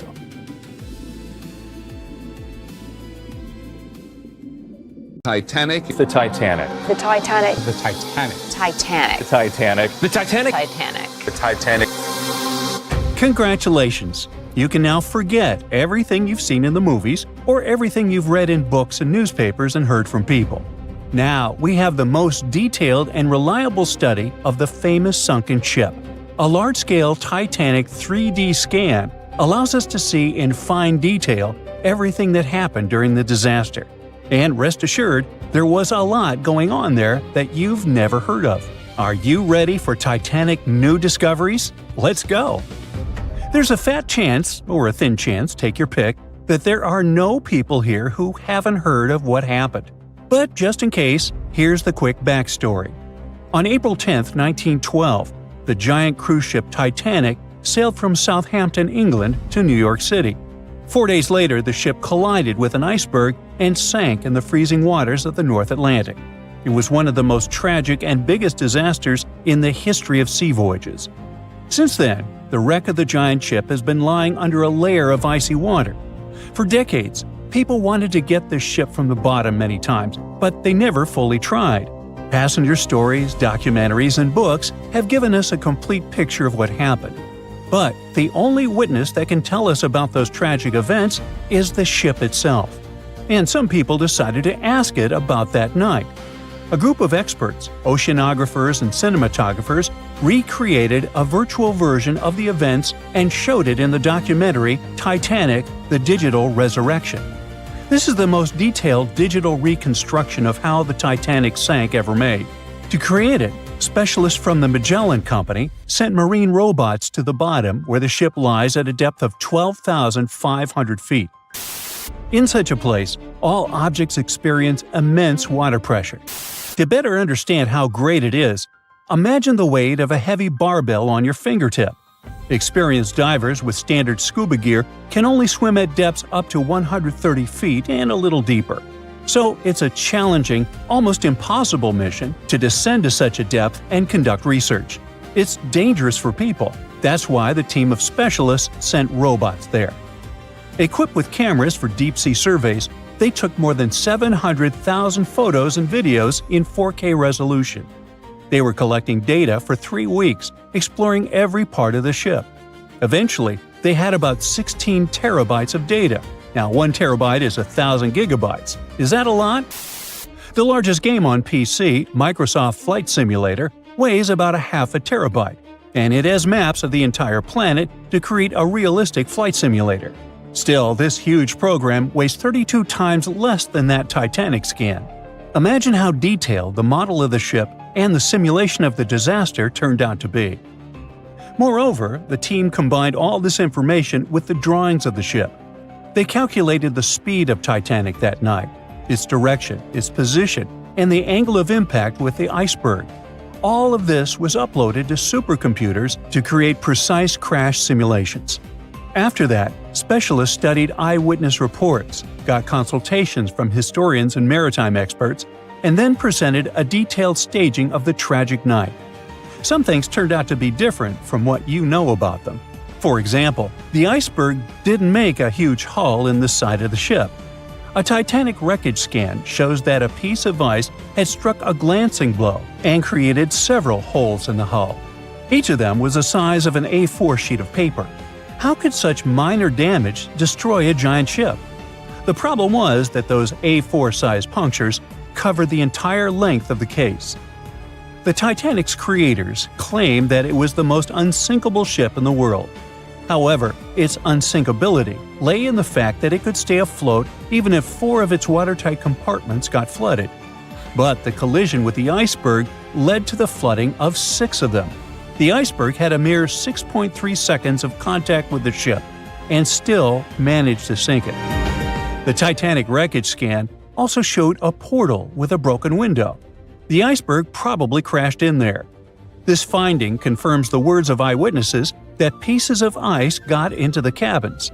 Just imagine how frightening that was. You're sleeping peacefully in your bed, then you hear a loud crash, and a piece of iceberg falls into your cabin. And after that, absolute chaos begins. The researchers found out exactly how the ship had split in half. In the famous movie, we all saw how the back of the ship had risen above the water and then broken off. The ship indeed broke, but not as gently as we saw on the screen. Yeah, the scale of the disaster was terrible, but the reality was even worse. The ship wasn't just broken, it was torn in two. Wooden and metal parts of the ship, pipes, chunks of the hull, walls, everything was torn and bent. The first-class cabins were torn in two. Imagine the screeching of metal that sounded on that cold night. Researchers compared other Titanic facts versus the movie. One of them was a story about First Officer William Murdoch. In the movie, his character attacked passengers who were trying to board the boat. But in reality, everything happened differently. Titanic survivor Charles Lightoller said William Murdoch had drowned when he was trying to lower a lifeboat into the water. He didn't attack anybody, but still faced a tragic fate.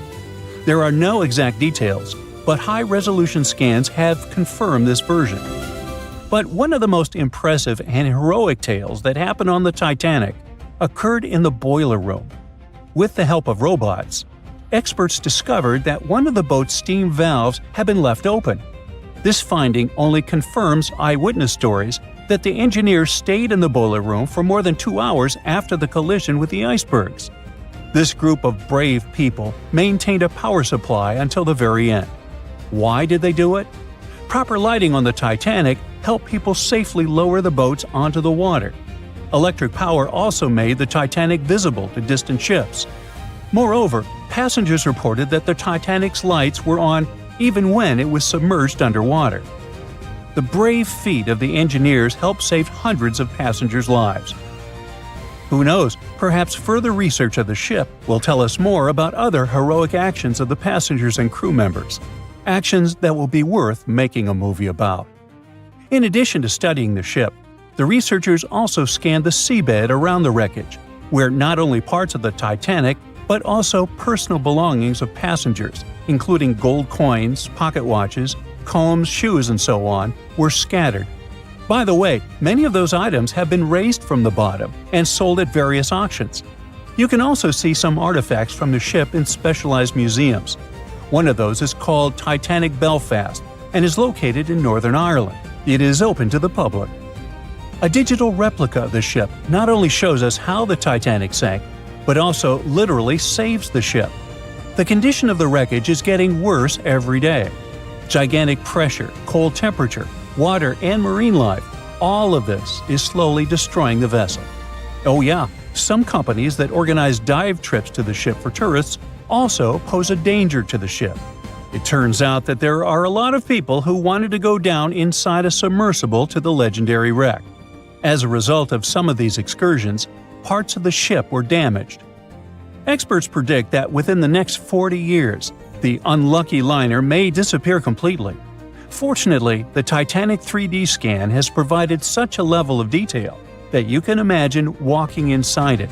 This means that the tragedy will never be forgotten. Of course, 10 videos like this one won't be enough to cover the full scope of the work that the filmmakers have done. Fortunately, the documentary, Titanic: The Digital Resurrection, is available for viewing. You can watch the movie and also study the 3D models of the ship. Who knows? Perhaps you can make new discoveries. How could a ship built by the brightest minds of its time and called unsinkable go down in just 2 hours and 40 minutes? Maybe we can crack the mystery by diving deep into the bolts of the Titanic. And I mean that quite literally. It all started with a fancy dinner in London back in 1907. Lord William James Parry had a big idea and needed the right people on board. He invited the director of the British shipping company, White Star Line, over to chat. White Star was already riding the waves of success with transatlantic travel, making a fortune taking emigrants to America. But the competition was fierce. Cunard, one of their biggest rivals, had just launched 2 sleek, fast ships, the Lusitania and the Mauretania. These ships were the latest and greatest in both speed and luxury. Parry wasn't about to let that slide. As chairman of an Irish shipbuilding company, he figured if he teamed up with White Star, they could dominate the scene. That same night, over dinner, they started dreaming up an entire fleet of ocean liners. The Olympic, Titanic, and a third ship that eventually became the Britannic. Soon those ideas were being turned into reality. The construction of the Titanic and its twin, the Olympic, kicked off. It was such an impressive affair that they had to build 2 new shipyards on Queen's Island, known as Titanic Quarter, in Belfast Harbour. But building something that massive? Way easier said than done. Harland and Wolff, the British company behind the construction, had their hands full. This was the biggest ship anyone had ever tried to build, and it took 15,000 men working round the clock to make the dream happen. The Titanic and its twin were planned to be 882 feet long. It was just enough to stretch another 120 feet longer than the new Cunard liners. By the time it was finished, the Titanic stretched as long as 4 city blocks and high as a 9-story building. Aside from being the largest ship of the time, it also got another nickname. When Shipbuilder magazine went to examine it, they came up with the adjective unsinkable. But something went way too wrong along the way. If we made a quick X-ray of the Titanic, this is what we would find. 2,000 steel plates, each up to 30 feet long and weighing around 3 tons. To put it all together, they built it like a giant metal skeleton, with the keel acting as the backbone and the hull plates forming the outer shell. To beat the competition, the Titanic had to be huge, but it also had to be fast. So to make that happen, they needed to innovate on the ship's propellers. It had 3 propellers, 2 outer ones with 3 blades and 1 central propeller with 4 blades. The outer propellers, which were massive at 23 feet in diameter, were powered by the ship's steam engines. These engines were like the muscle of the ship, converting steam into the power that spun the propellers. The central propeller was a bit smaller, 17 feet across, and it was powered by a low-pressure steam turbine. The combination of engines and turbine was pretty cutting edge at the time and helped the Titanic cruise at about 21 knots. That's roughly 24 miles per hour, which doesn't sound too fast, but for a ship this size, it was impressive. The propellers themselves were made from manganese bronze, a material chosen because it's strong and resists corrosion. Trust me, this is key when you're plowing through salty ocean water. This engine system could produce up to 46,000 horsepower, which would be the equivalent horsepower of 230 cars combined. To make the ship move, there were 2 large propellers on the sides connected to engines that worked like giant pumps, pushing the ship forward. Then, there was a 3rd propeller in the middle, which worked as a steam turbine, a fancy kind of engine, to give it extra push and use less fuel. This whole setup wasn't just about power, it was also about speed. Other ships had started using the steam turbine a few years earlier, but since the Titanic was bigger and heavier, its system had to be extra powerful to keep it fast, stable, and comfortable for everyone on board. So after 2 years of really hard work, the Titanic was ready for its first trial run. On May 31st, 1911, a crowd of 100,000 people stopped to watch the Titanic slide into the River Lagan. Lord Peary was joined by American millionaire J.P. Morgan, who had acquired financial control of the White Star Shipping Company. The Titanic floated for the first time, but it took another year to fit it out, which is basically shipbuilding speak for turning that giant steel skeleton into a luxurious floating palace. It had it all: a heated swimming pool, Turkish baths, palm trees in the cafes, a squash court, a first-class dining salon that could fit 554 people. According to some reports, the most luxurious suite aboard the Titanic was booked by an American named Charlotte Drake Cardezza. She paid $2,500 in 1912. Even in today's money, that's a pretty penny for a trip. But if we make a conversion, it's gonna be around $75,000 in the 2020s. All for a one-way ticket across the Atlantic. Workers rushed to finish painting and polishing the Titanic by March 31st, 1912. The 62-year-old White Star captain, Edward John Smith, went on board to oversee the final tests of the world's biggest ocean liner. The captain even said this would be his last Atlantic crossing. Once he got to America, he would retire. On April 10th, the ship was ready for its maiden voyage. It sailed to Southampton to take on coal and its first passengers. Passenger Sylvia Caldwell asked a deckhand if that gigantic ship was really unsinkable, to which he answered the iconic line that not even God himself could sink that ship. 4 days into the voyage, the RMS Titanic met its fate. Even though the ship got warnings about icebergs, it was gliding super fast in the dark. When the lookouts finally saw the iceberg, it was too close for the ship to stop or turn. Imagine trying to suddenly slam the brakes on a huge car.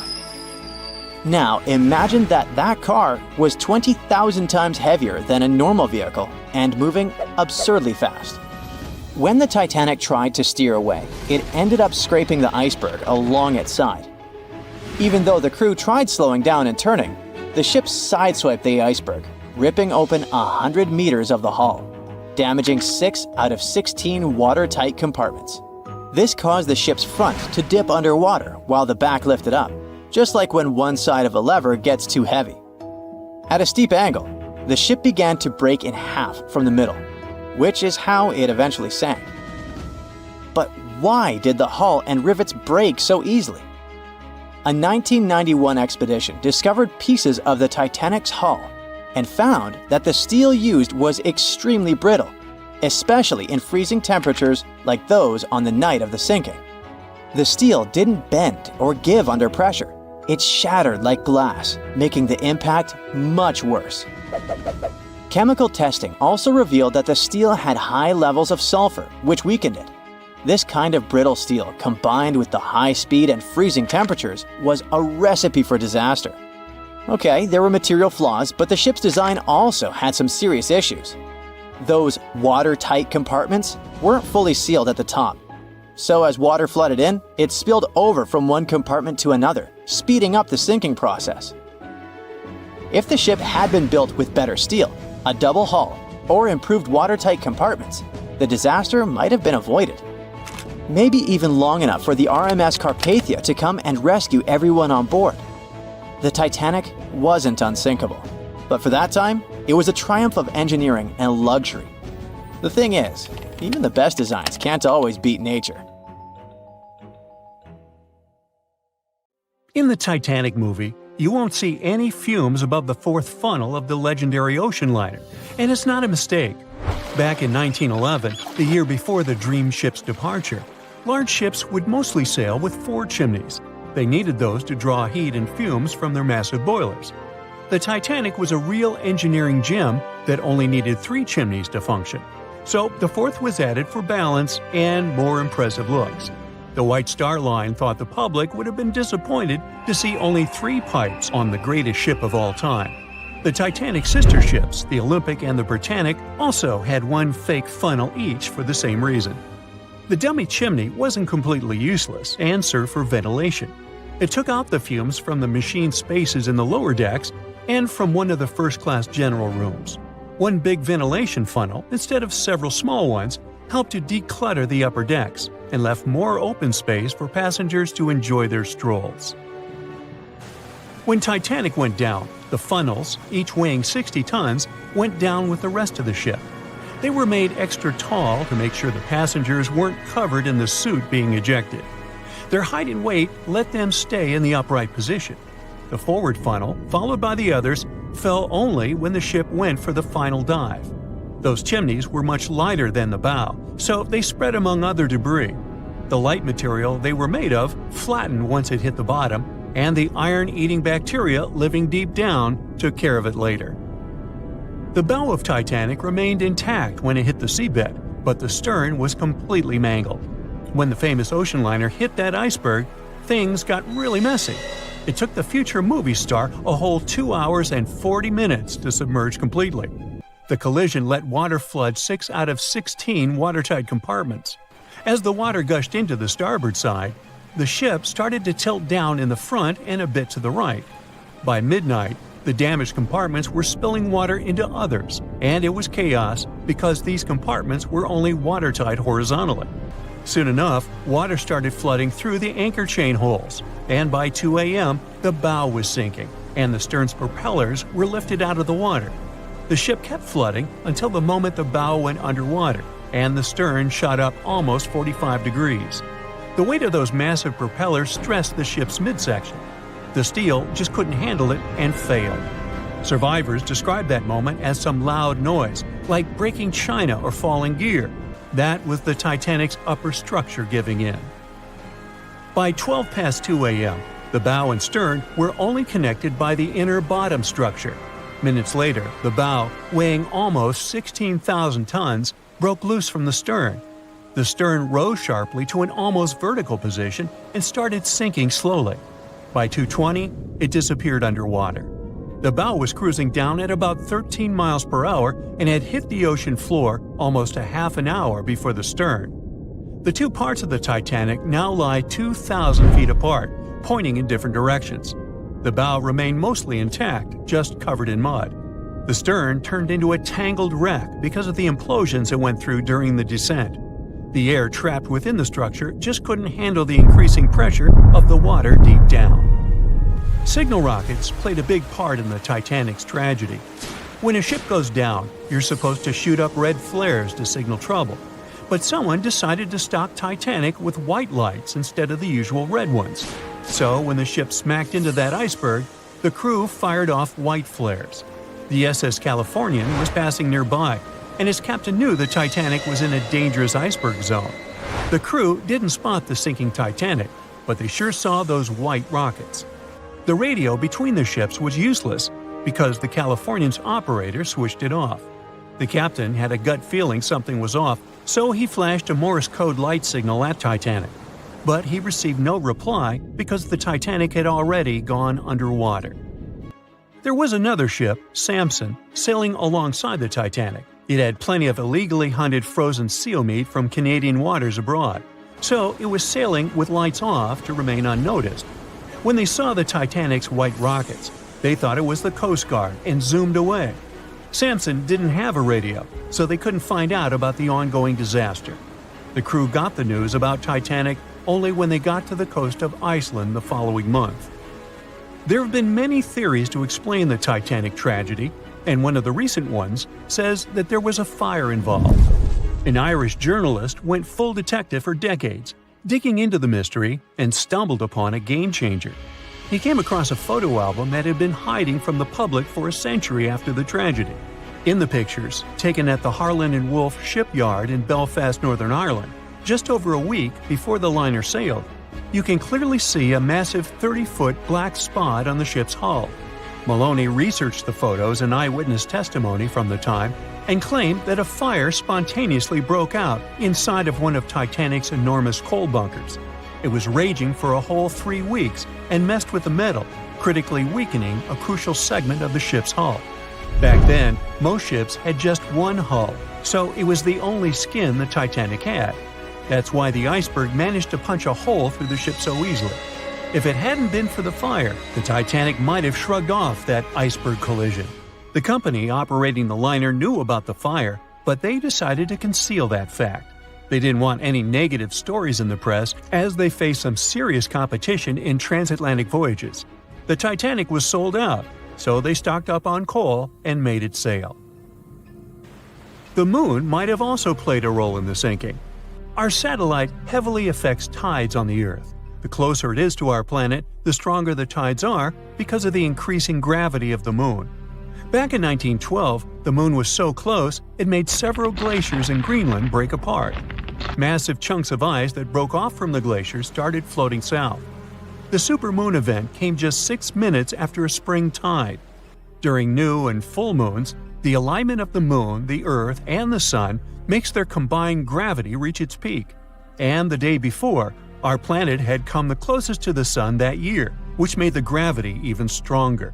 This mixture of events created perfect conditions for one of the most powerful tides in history. It created the perfect conditions for the icebergs breaking off from Greenland's glaciers to move freely. Opponents of this theory say that the difference in tidal force wasn't actually that big, and it couldn't have been the main cause of the sinking. The iceberg tore down the side of the ship, leaving a huge opening in the hull. It wasn't a continuous rip, and damage was caused in several places. Some experts believe the ship would have survived the iceberg if it had hit head-on. The Titanic had watertight compartments designed to prevent flooding in case of a collision. Only the first 3 or 4 of these compartments would have been flooded. This could have helped save a lot of lives. Supporters of this theory put the blame for the disaster on First Officer William Murdoch. Huge, fast-moving ships don't just turn in a matter of seconds like a speeding car. It takes minutes. When Murdoch realized the collision was inevitable, he tried dodging left to avoid a direct hit. But despite his efforts, the ship still collided with the iceberg. You know the rest. It's June of 1857. A fierce storm slams into Gechen Bay, Australia, and rips apart a Dutch ship weighing 800 tons. Part of the crew tries to escape in a small boat, but only 9 of the 25 men on board survive. Now, many years later, researchers believe they've found this long-lost gold rush shipwreck. Yep, this ship is tied to one of the most dramatic high-stakes chapters in Australia's history. We're talking about the shipwreck of Koning Willem de Tweede, a vessel built back in 1840. This historic ship discovery is a big deal since it's now considered a real treasure in the world of underwater archaeology in Australia. Let me tell you why. By the middle of the 19th century, Dutch ships were carrying not just goods, but also people from Asia who were hoping to start a new life in Australia. And they were all chasing one thing: gold. Yep, the precious metal was discovered in Australia in 1851. Well, officially at least. It was actually found a few years earlier, but let's just say the authorities decided to keep that little detail away from the newspapers. Anyway, the big public discovery happened in 1851 when an Australian gold prospector named Edward Hammond Hargraves led an expedition in the New South Wales region, and he chose to tell everyone about his find. And just like that, the gold rush began. News spreads fast, so people start arriving from everywhere: Britain, Ireland, Germany, the Netherlands, and also from China. It's estimated by that time around 20,000 Chinese had made their way to the goldfields in Victoria. By 1861, about 3% of the Australian population had been born in the Asian country. Most of them came from the southern region of Guangdong, which was going through a really tough time back then. They'd been through it all: foreign invasions, massive floods, serious food shortages, you name it. Many people had lost everything. Their money was gone, their homes destroyed. They couldn't even afford a bite to eat. There was no clear way out of the poverty they were stuck in. But then, word started to spread. There was a goldfield somewhere in a distant British territory. They heard stories from people all over the world going there, that it was peaceful, full of opportunity, and that the land itself had everything you could need. It sounded like a dream. Before long, they began calling it Xinjinshan, or New Gold Mountain. So, many scraped together what little they had left to reach Australia and start over. It was a shot at a better life, a chance to lift entire families out of poverty. But getting there wasn't cheap or easy. They had to travel in huge ships, and the average trip from Guangdong province took about 3 months to reach Sydney or Melbourne. At some point, Australian authorities decided to impose a tax on Chinese arrivals. Every passenger who disembarked at Victorian ports had to pay a £10 poll tax. So what do you think happened? The routes changed, of course. Instead of docking directly in Victoria, ships began stopping in Robe, a town in the southeastern part of South Australia. From there, people would walk about 250 miles all the way to the goldfields just to avoid paying the tax. And this area is exactly where the Koning Willem de Tweede was discovered.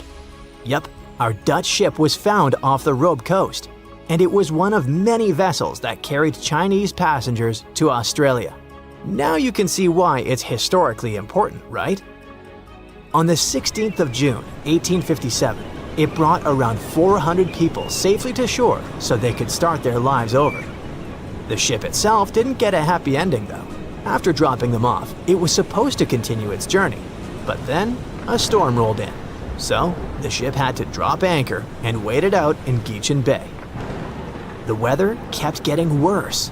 The anchor began to drag, and by the 13th of June, it was completely lost. The captain, called Hendrik Geisen, had to act fast. He made the call to beach the ship in hopes of saving both the vessel and his crew. But there was a problem. The ship ran aground on Long Beach, about 3 miles east of Robe, and it started breaking apart quickly in the rough seas. The rest of the story is tragic. 16 sailors drowned when one of the ship's small boats turned upside down. Only 9 men made it out alive. Captain Geisen stayed aboard the wreck. He eventually reached the shore by clinging to a cask. Thankfully, people who were on the beach managed to pull him out of the sea using a rope. A few months later, things from the wreck were sold to a local man in Robe named Jacob Chambers for £225, which was a pretty big amount of money back then. And that's because people were able to save a good amount of stuff from the wreck, like the bell, some doors, and wooden planks from the hull. Those doors and some of the timbers were later used to build the Caledonian Inn, a historic 2-story stone hotel that went up in 1859.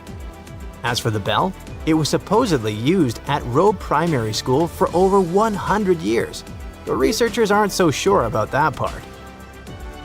What we do know is that most of the ship's remains were still missing, until now.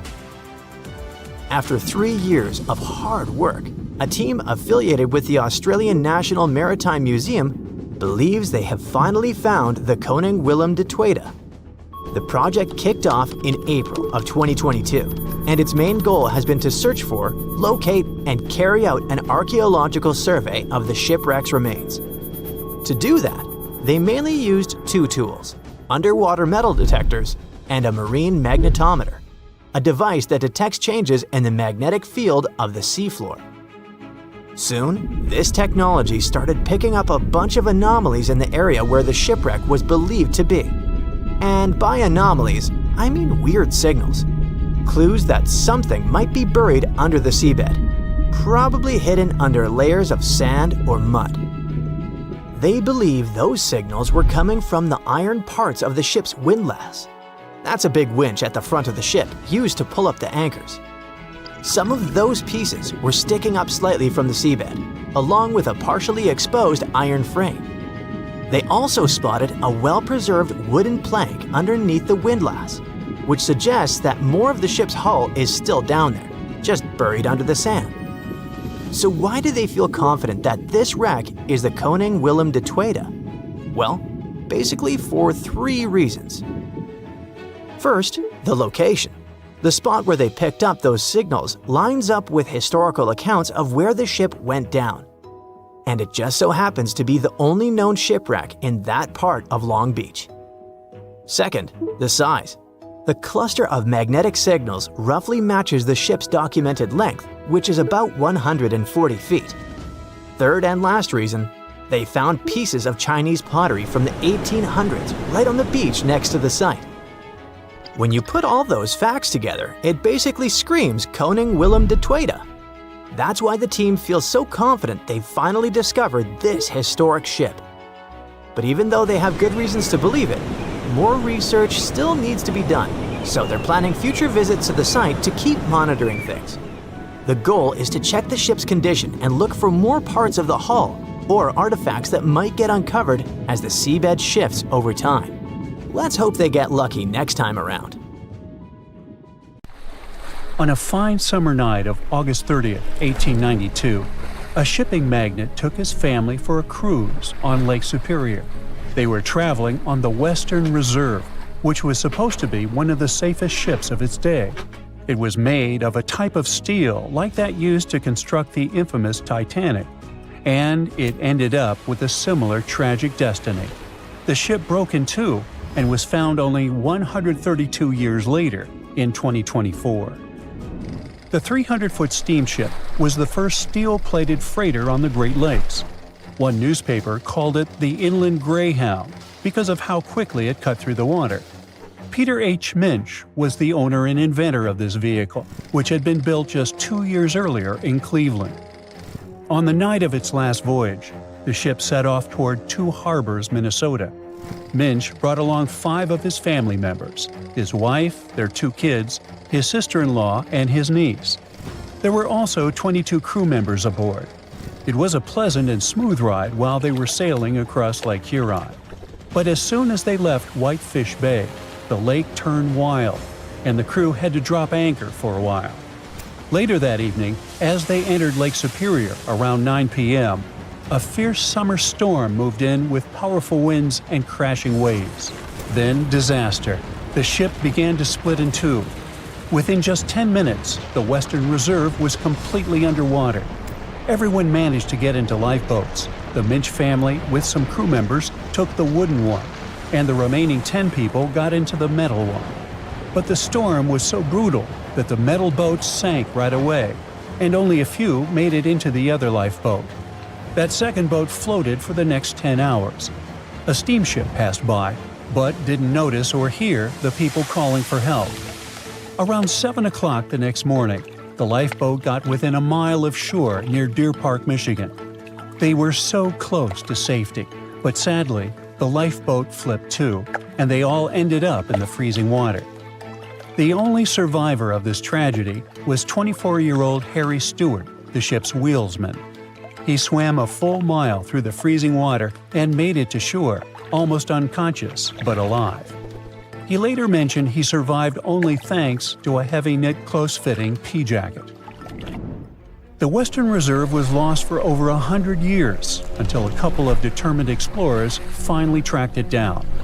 They spent over 2 years searching non-stop for the wreck off Michigan's Upper Peninsula. Daryl and Dan Ertl found it using a side-scan sonar that looks half a mile out on each side. One day, they saw a tiny blip on the left side of the scan. It was small, but Daryl measured the shadow, noticed that it was about 40 feet tall, and realized it must be something important. So they turned back and scanned directly over the spot.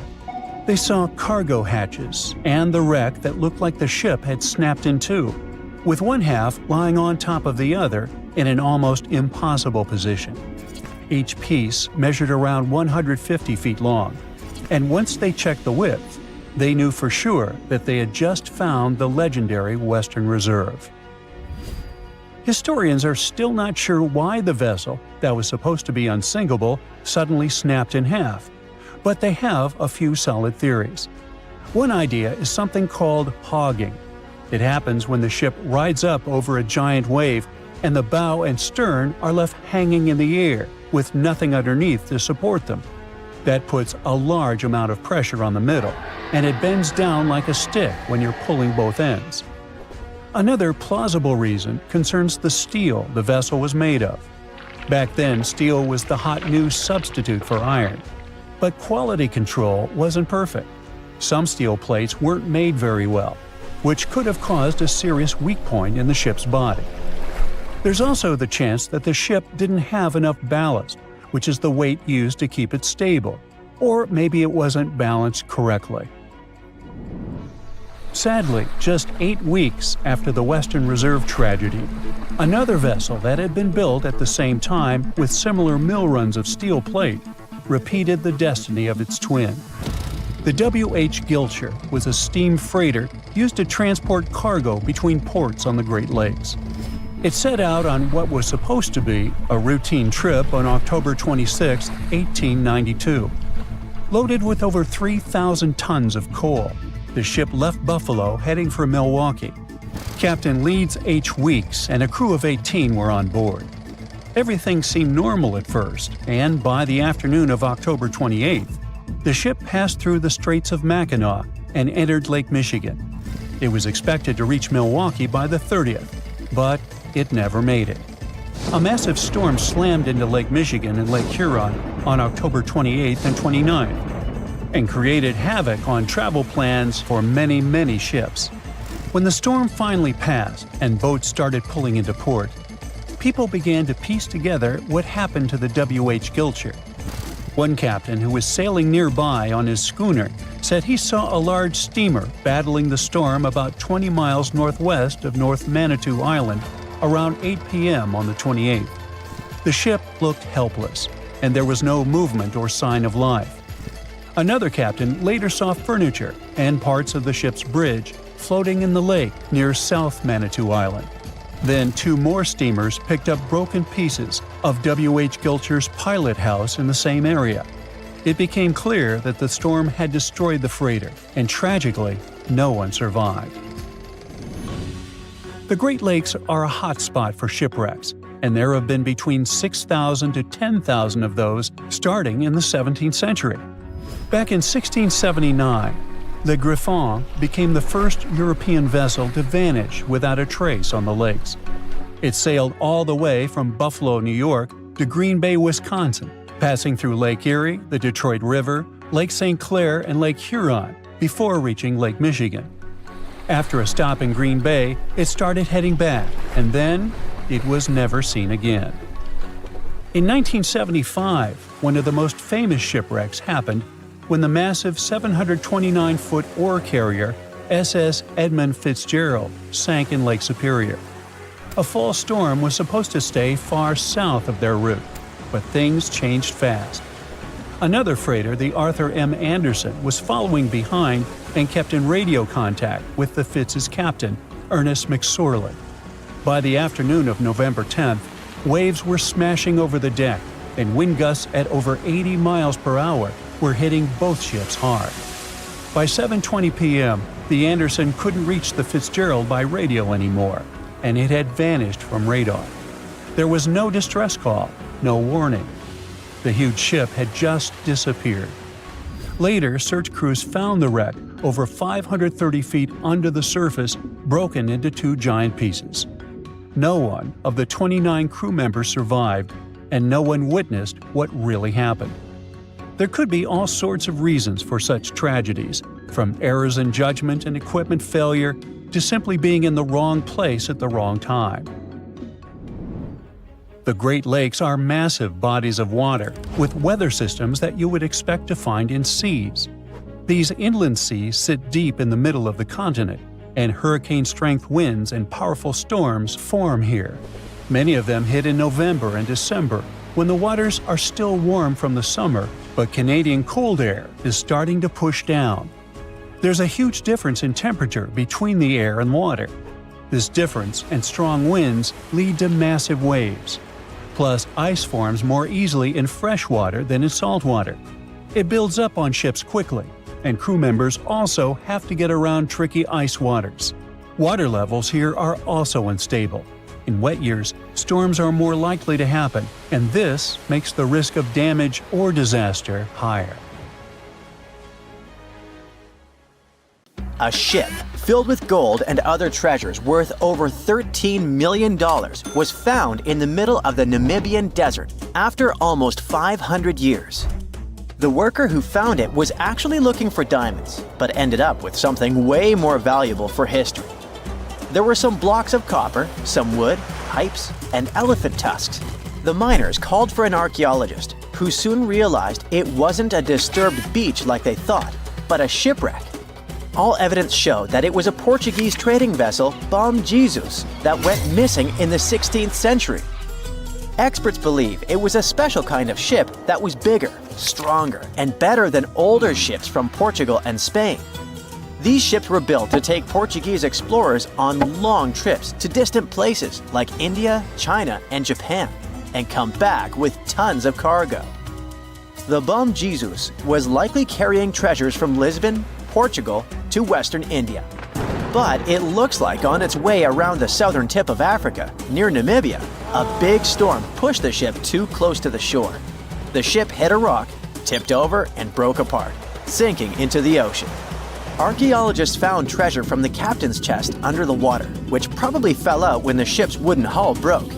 They also found pieces of the ship scattered along the shore, likely from the violent storm and later by construction in the area. The storm must have been very fierce, but they didn't find many bones, which means most of the crew may have survived or were lost at sea. The ship was split into 3 sections and incredibly well preserved, thanks to the thick layers of sand that covered it and prevented rot. Archaeologists who studied the wreck discovered over 40 tons of cargo. There were cannons, swords, blocks of metal like lead and tin, fabrics, and tools that sailors used to navigate the stars while traveling across the ocean. The most exciting discovery was 1,845 copper ingots, weighing as much as 16 to 17 tons altogether. Those copper ingots, or pieces of pure metal, are still in great condition because the hull of the ship and layers of sand protected them from ocean water. The scientists even managed to read the trademarks on them on site and learned they were made by a super wealthy German trading company. There were also more than 2,000 shiny gold and silver coins from different countries, and 105 enormous elephant tusks weighing about 2 tons. The tusks were likely supposed to become luxury items, like jewelry or carvings at the destination. Archaeologists took some DNA samples from the tusks and found that they came from West African forests and savanna elephants. Researchers were lucky that the ship was found in a restricted diamond mining area. No scavengers were able to get their hands on the treasures. The Bom Jesus remains the oldest and most valuable shipwreck that was ever discovered off the western coast of sub-Saharan Africa. Another shipwreck recently found by accident was buried under a 10-foot tall sand dune near the Caspian Sea. Some people call it the world's largest lake, and it has water levels that rise and fall over time because of the changes in weather patterns. These changes can move sand and uncover things like this shipwreck and other treasures along the coast. As the dune slowly disappeared, the ship started to show. Before digging it out, scientists worried that waves from the sea might damage the wreck. To protect it, they built a wall using thousands of sandbags to keep the waves away. When the ship was uncovered, they discovered it was a 3-masted, 92-foot-long merchant ship with a strong double hull. Wood samples showed the ship was built in the 18th to 19th century using trees like Scots pine, spruce, and larch from the Volga River area or the Caucasus. They even found buckwheat and plants from the same region, which were probably traded or used to feed the sailors. It proves that the ship was part of a group of merchant ships that once sailed the Caspian Sea. An amateur fisherman who was 20 feet under the sea off the coast of Turkey noticed some huge metal remains. He had an underwater camera, so he made footage of the discovery and took it to scientists. They immediately started an investigation and learned that it must be a shipwreck from the first decades of the 20th century. It could be one of the Ottoman Empire ships that had an important mission to deliver supplies, but disappeared without a trace. Scientists got permission to study this Black Sea wreck in detail to learn more about its mysteries. They're hoping to find its shipyard documents to find some answers, as the ship itself is in terrible condition and is tricky to work with. robot submersibles that belonged to an oil and gas company noticed hundreds of intact ancient storage jars sitting on the seabed in the eastern Mediterranean. Experts think those jars are 3,300 years old. This makes the find the oldest shipwreck from the deep sea. The jugs were probably used to store oil or other agricultural products like fruit. This proves that the people who made them organized maritime trade and had incredible navigational skills. It looks like the ancient mariners managed to traverse the Mediterranean Sea without a line of sight to any coast. All they could see was the horizon, so they must have used the sun and other stars to find their way. Off the coast of Sicily, under 20 feet of sand and rock, archaeologists found a shipwreck so old that they aren't even sure what materials were used to build it. They think the ship is from the 5th or 6th century BCE, which means it's over 2,500 years old. This ancient ship wasn't alone. Researchers also found 2 iron anchors shaped like an upside-down T from around the 7th century of the Common Era, and 4 stone anchors from prehistoric times nearby. One of the stone anchors was broken and may have had wooden pieces attached to help it hold on to the seafloor. They figured out that the ship itself was built using the on-shell technique. The wooden planks of the ship were connected so tightly that they could support the ship on their own, with extra beams added just to make it stronger. Sadly, the ship's wooden hull is very fragile now because tiny sea creatures that eat wood have damaged it over the years. Scientists are being extra careful as they study it to make sure it doesn't fall apart. This discovery is such a big deal because it was built during a time when Sicily was super important for trade. Back then, the Greeks and Punics were trying to take control of the seas long before Rome became the ruler of the Mediterranean. By studying this ship, scientists hope to learn more about how people traveled and traded in those ancient times. One more shipwreck, this time off the coast of Kenya. Could be from Vasco da Gama's final voyage. This Portuguese explorer was the first European to reach India by sea around the Cape of Good Hope. Local fishermen discovered the shipwreck in question in 2013. When an underwater archaeologist came to check it out, he found some treasures at the spot: elephant tusks and valuable copper ingots. If this find really has to do with Vasco da Gama, then it must be from the 16th century. It was the year of his 3rd and final voyage to India. Da Gama led a huge fleet of 20 ships, one of which was the São Jorge. Most of the ship is hidden under layers of coral, and a whole team of scientists are carefully digging trenches to find parts of the ship's wooden frame and hull. The year was 1865. It was a boom of migration worldwide, with novel places discovered and new settlements created. Without planes like we have now, a ship was the only way to escape from the old life and journey towards a new, hopefully brighter future. So, a voyage like that was quite a regular thing to do. More than 500 immigrants safely reached Queensland, and the ship was supposed to head back to London sometime later. It was indeed a long journey, but not many people were willing to return to England. After all, they had chosen to come to Australia to create a brand new life, so it was only natural that the ship would come back nearly empty. However, the return trip was still quite lucrative, thanks to the cargo the ship would carry. The amount of produce ready to be shipped was substantial, primarily consisting of wool soaked in arsenic, tallow, and hides. It was 2 birds with 1 stone. Not only could the crew wait out the winter, warm in Australia, while England endured bitter cold, but they also wouldn't waste their time. With the sheer volume of produce to be loaded, it would take them around 3 months to accomplish this task. Reports were circulating that the Fiery Star was almost done loading up, but it turned out that the assessment was a bit too optimistic. To pass the time, Captain Ewell thought it would be a good idea to reach out to the Acclimatization Society and offer to help transport any animals they wanted to send to England on the Fiery Star. He already had some emus and kangaroos on board, but there was still room. The society held a vote, and they were totally on board, pun intended, with Captain Yule's idea. They figured sending some Taligalas would be a great plan. Even though a few of these birds were already in England, the French Society needed a couple, and they could get them shipped there through England. Little did the crew know that all this cargo, all the produce they were willing to sell in England, would ultimately lead to the ship's destruction. Not only was the Fiery Star lost, but most of the people on board did not survive to complete the voyage.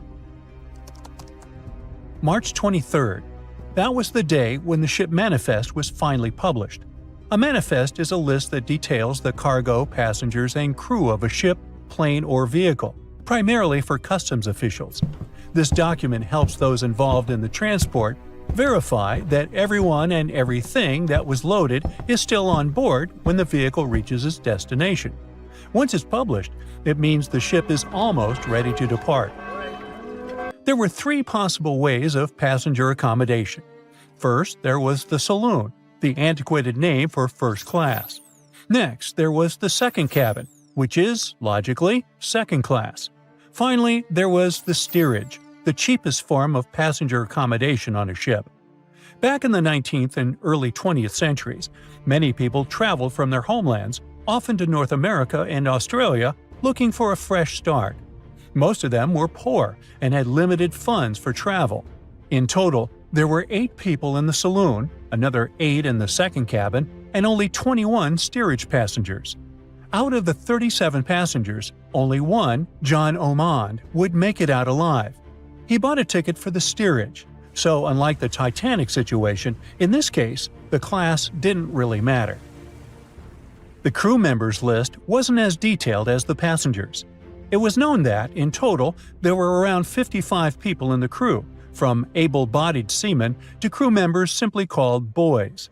But there's something telling me that the crew wasn't really that important for the captain. In reality, all that mattered to him was to make as much money as possible, shipping tons of dangerous, flammable cargo. Out of over 50 crew members, only 17 survived that voyage. But there was actually one more crew member who actually survived it all, just because they weren't let in. Sarah Johnson disguised herself as a man and planned to sneak onto the ship. However, something about her looks made the captain get suspicious, so he called the police and made Sarah leave the ship as he didn't want any immoral behavior to take place. Well, he saved her life. For him, it was the last voyage. The captain, W. Hunter Yule, was quite a celebrity apparently. He already had a record of the safe landing of immigrants in the previous year, so there seemingly was no reason to worry. The trip promised to be safe. Clipper Fiery Star left Moreton Bay bound for London. The passengers took their places. The cargo had already been loaded. The full list is astonishing. In addition to all the wool, tallow, cotton, hides, and horns, there were also 6 cases of arrowroot and various other packages. And we can't forget the animals the captain took aboard too. The Fiery Star was far away, yet still observable to the east as it headed toward the Pacific Ocean. This was the last information available until May 26, when news of its destruction emerged from Brisbane. Chief Officer William Sargent's log reveals that the Fiery Star took 12 days to reach the southern tip of New Zealand, passing on April 11, 1865. The trip was going well until heavy seas ruined 2 longboats on April 17th. On this day, a strong odor of smoke alerted the captain. When he checked, he found the lower hold completely filled with smoke from a fire fueled by the ship's flammable cargo. The hatches were quickly closed to try to contain the flames, but by the next day, the heat and toxic smoke had forced passengers out of their cabins. George Maber was one of the lucky survivors. He was the ship's engineer, and he recalled the chaotic events on April 20th, as Captain Yule and most of the crew and passengers tried to evacuate in rough weather.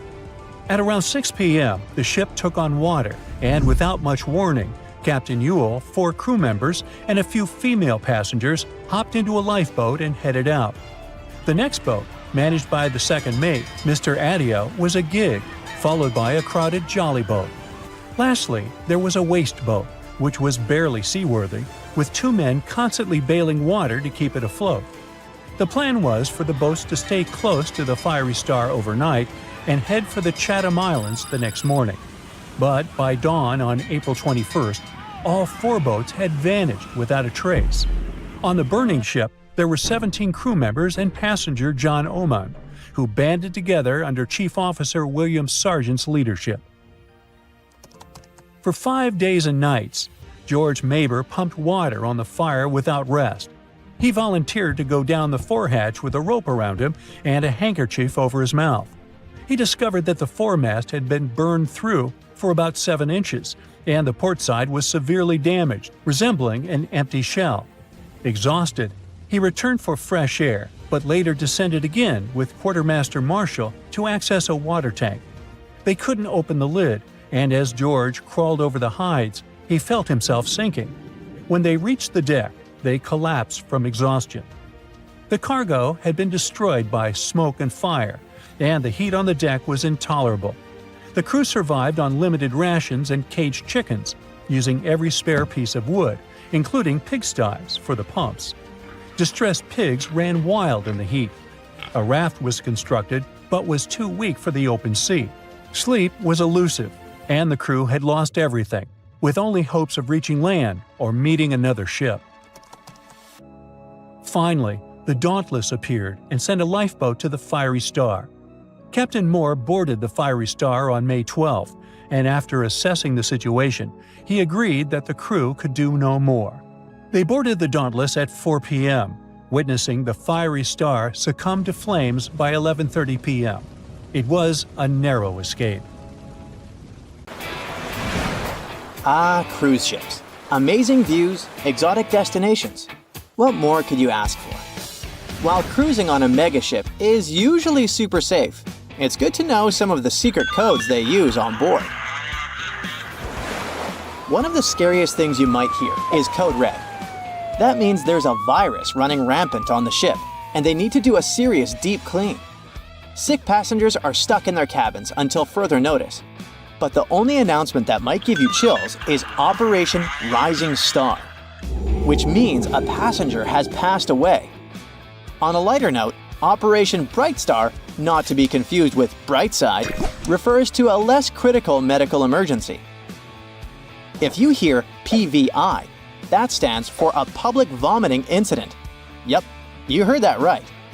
Some cruise lines have their own versions of this and just yell Purell, Purell, Purell to get the crew moving.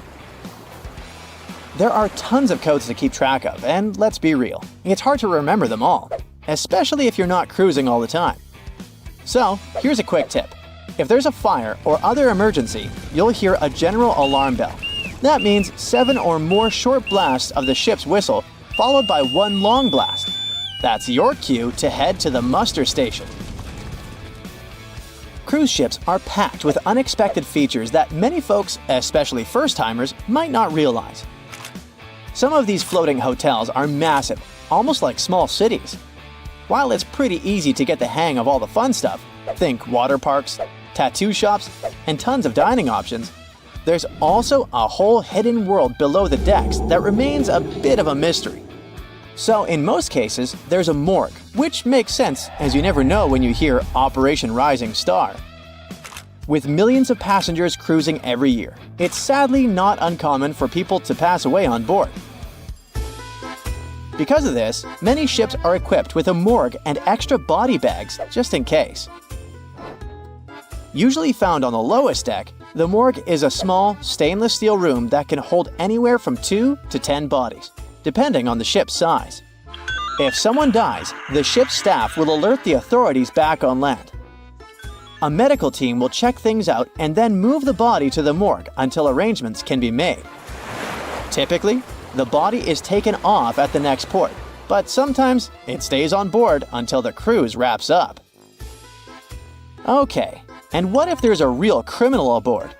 Spoiler alert, you won't find any police on a cruise ship, but most of them still have a small jail, often called the brig. If passengers get a bit too rowdy and breach the cruise line's rules, the security team might just lock them up for a while. Yeah, it's not an official jail, It's more like a detention center. Cruise ships are fantastic for socializing, but sometimes you just want a quiet spot to relax and recharge. Luckily, there are plenty of secret hideaways on even the biggest ships where you can find your peace and soak in the views. To start, aim for the forward or aft ends of the ship. These areas are usually less crowded. You'll find cozy deck chairs, hot tubs, and maybe even the space to yourself. Check out the ship's daily schedule to spot activity-free lounges. For instance, the observation lounge might be empty during certain hours, and many ship libraries are perfect for a peaceful nap. On Seabourn, try the aft pool and hot tubs on Deck 5 for serene ocean views. Carnival ships have hidden forward decks where you can enjoy captain-like vistas. Royal Caribbean's Oasis-class ships have a track area at the back where you can relax while watching joggers. Viking's Explorer's Lounge has a quiet second level that's often overlooked. Disney Magic and Wonder have a little-known lookout on Deck 7. While Silversea's Silver Origin features a stargazing platform perfect for night sky watching. Royal Caribbean's helipads and Carnival's Deck 5 Lanai hot tubs are also great gems for some sunshine and tranquility. Now, when you think of pirates, images of Captain Jack Sparrow likely come to mind. Sure, there was media hype around Somali pirates, but are they still a problem? Not exactly. But even so, passengers on cruise ships traveling through high-risk areas near the Horn of Africa can be briefed on what to do if pirates attack. To keep things safe, outdoor activities must be shut down after dark. Cabin lights are better to be dimmed, and passengers are normally told to stay inside their rooms if warned of a potential attack. Despite this, the risk to cruise ships remains low. There's never been a successful attack on one. Anyway, experts admit that it's quite challenging to identify threats in these vast waters. While small pirate boats might be faster, larger cruise ships can usually outrun them and have structural features that resist boarding attempts. Measures like razor wire and fire hoses are among the defenses cruise lines employ to keep passengers safe. Though cruise lines stay tight-lipped about their specific strategies, ensuring passenger safety remains their top priority. Also, when you board your cruise ship, there are some key terms you should know about the layout. The front is called the forward, and the back is the aft. You'll find staterooms on both sides and in between, each with its own perks. Forward staterooms offer fantastic views, letting you enjoy the scenery just like the captain at the bridge as you sail into port. These rooms often have a bit more space thanks to the ship's angled shape. However, keep in mind that they experience more motion from winds and waves, which some cruisers love.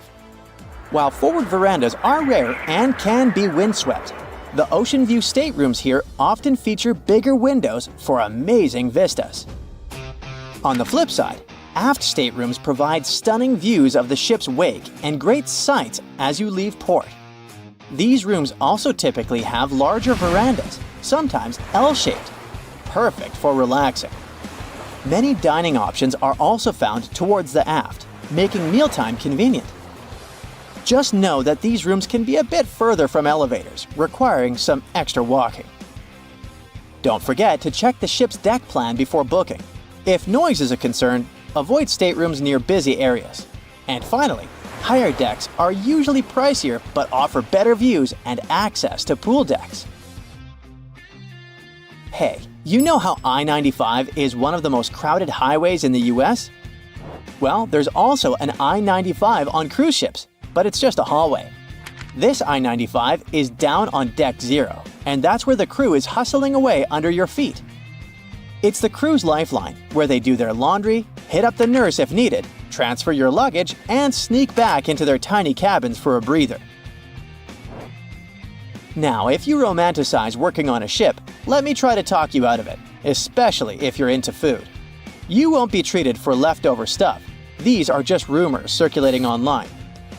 It's true that the food isn't as luxurious as for passengers, but it's still quite okay.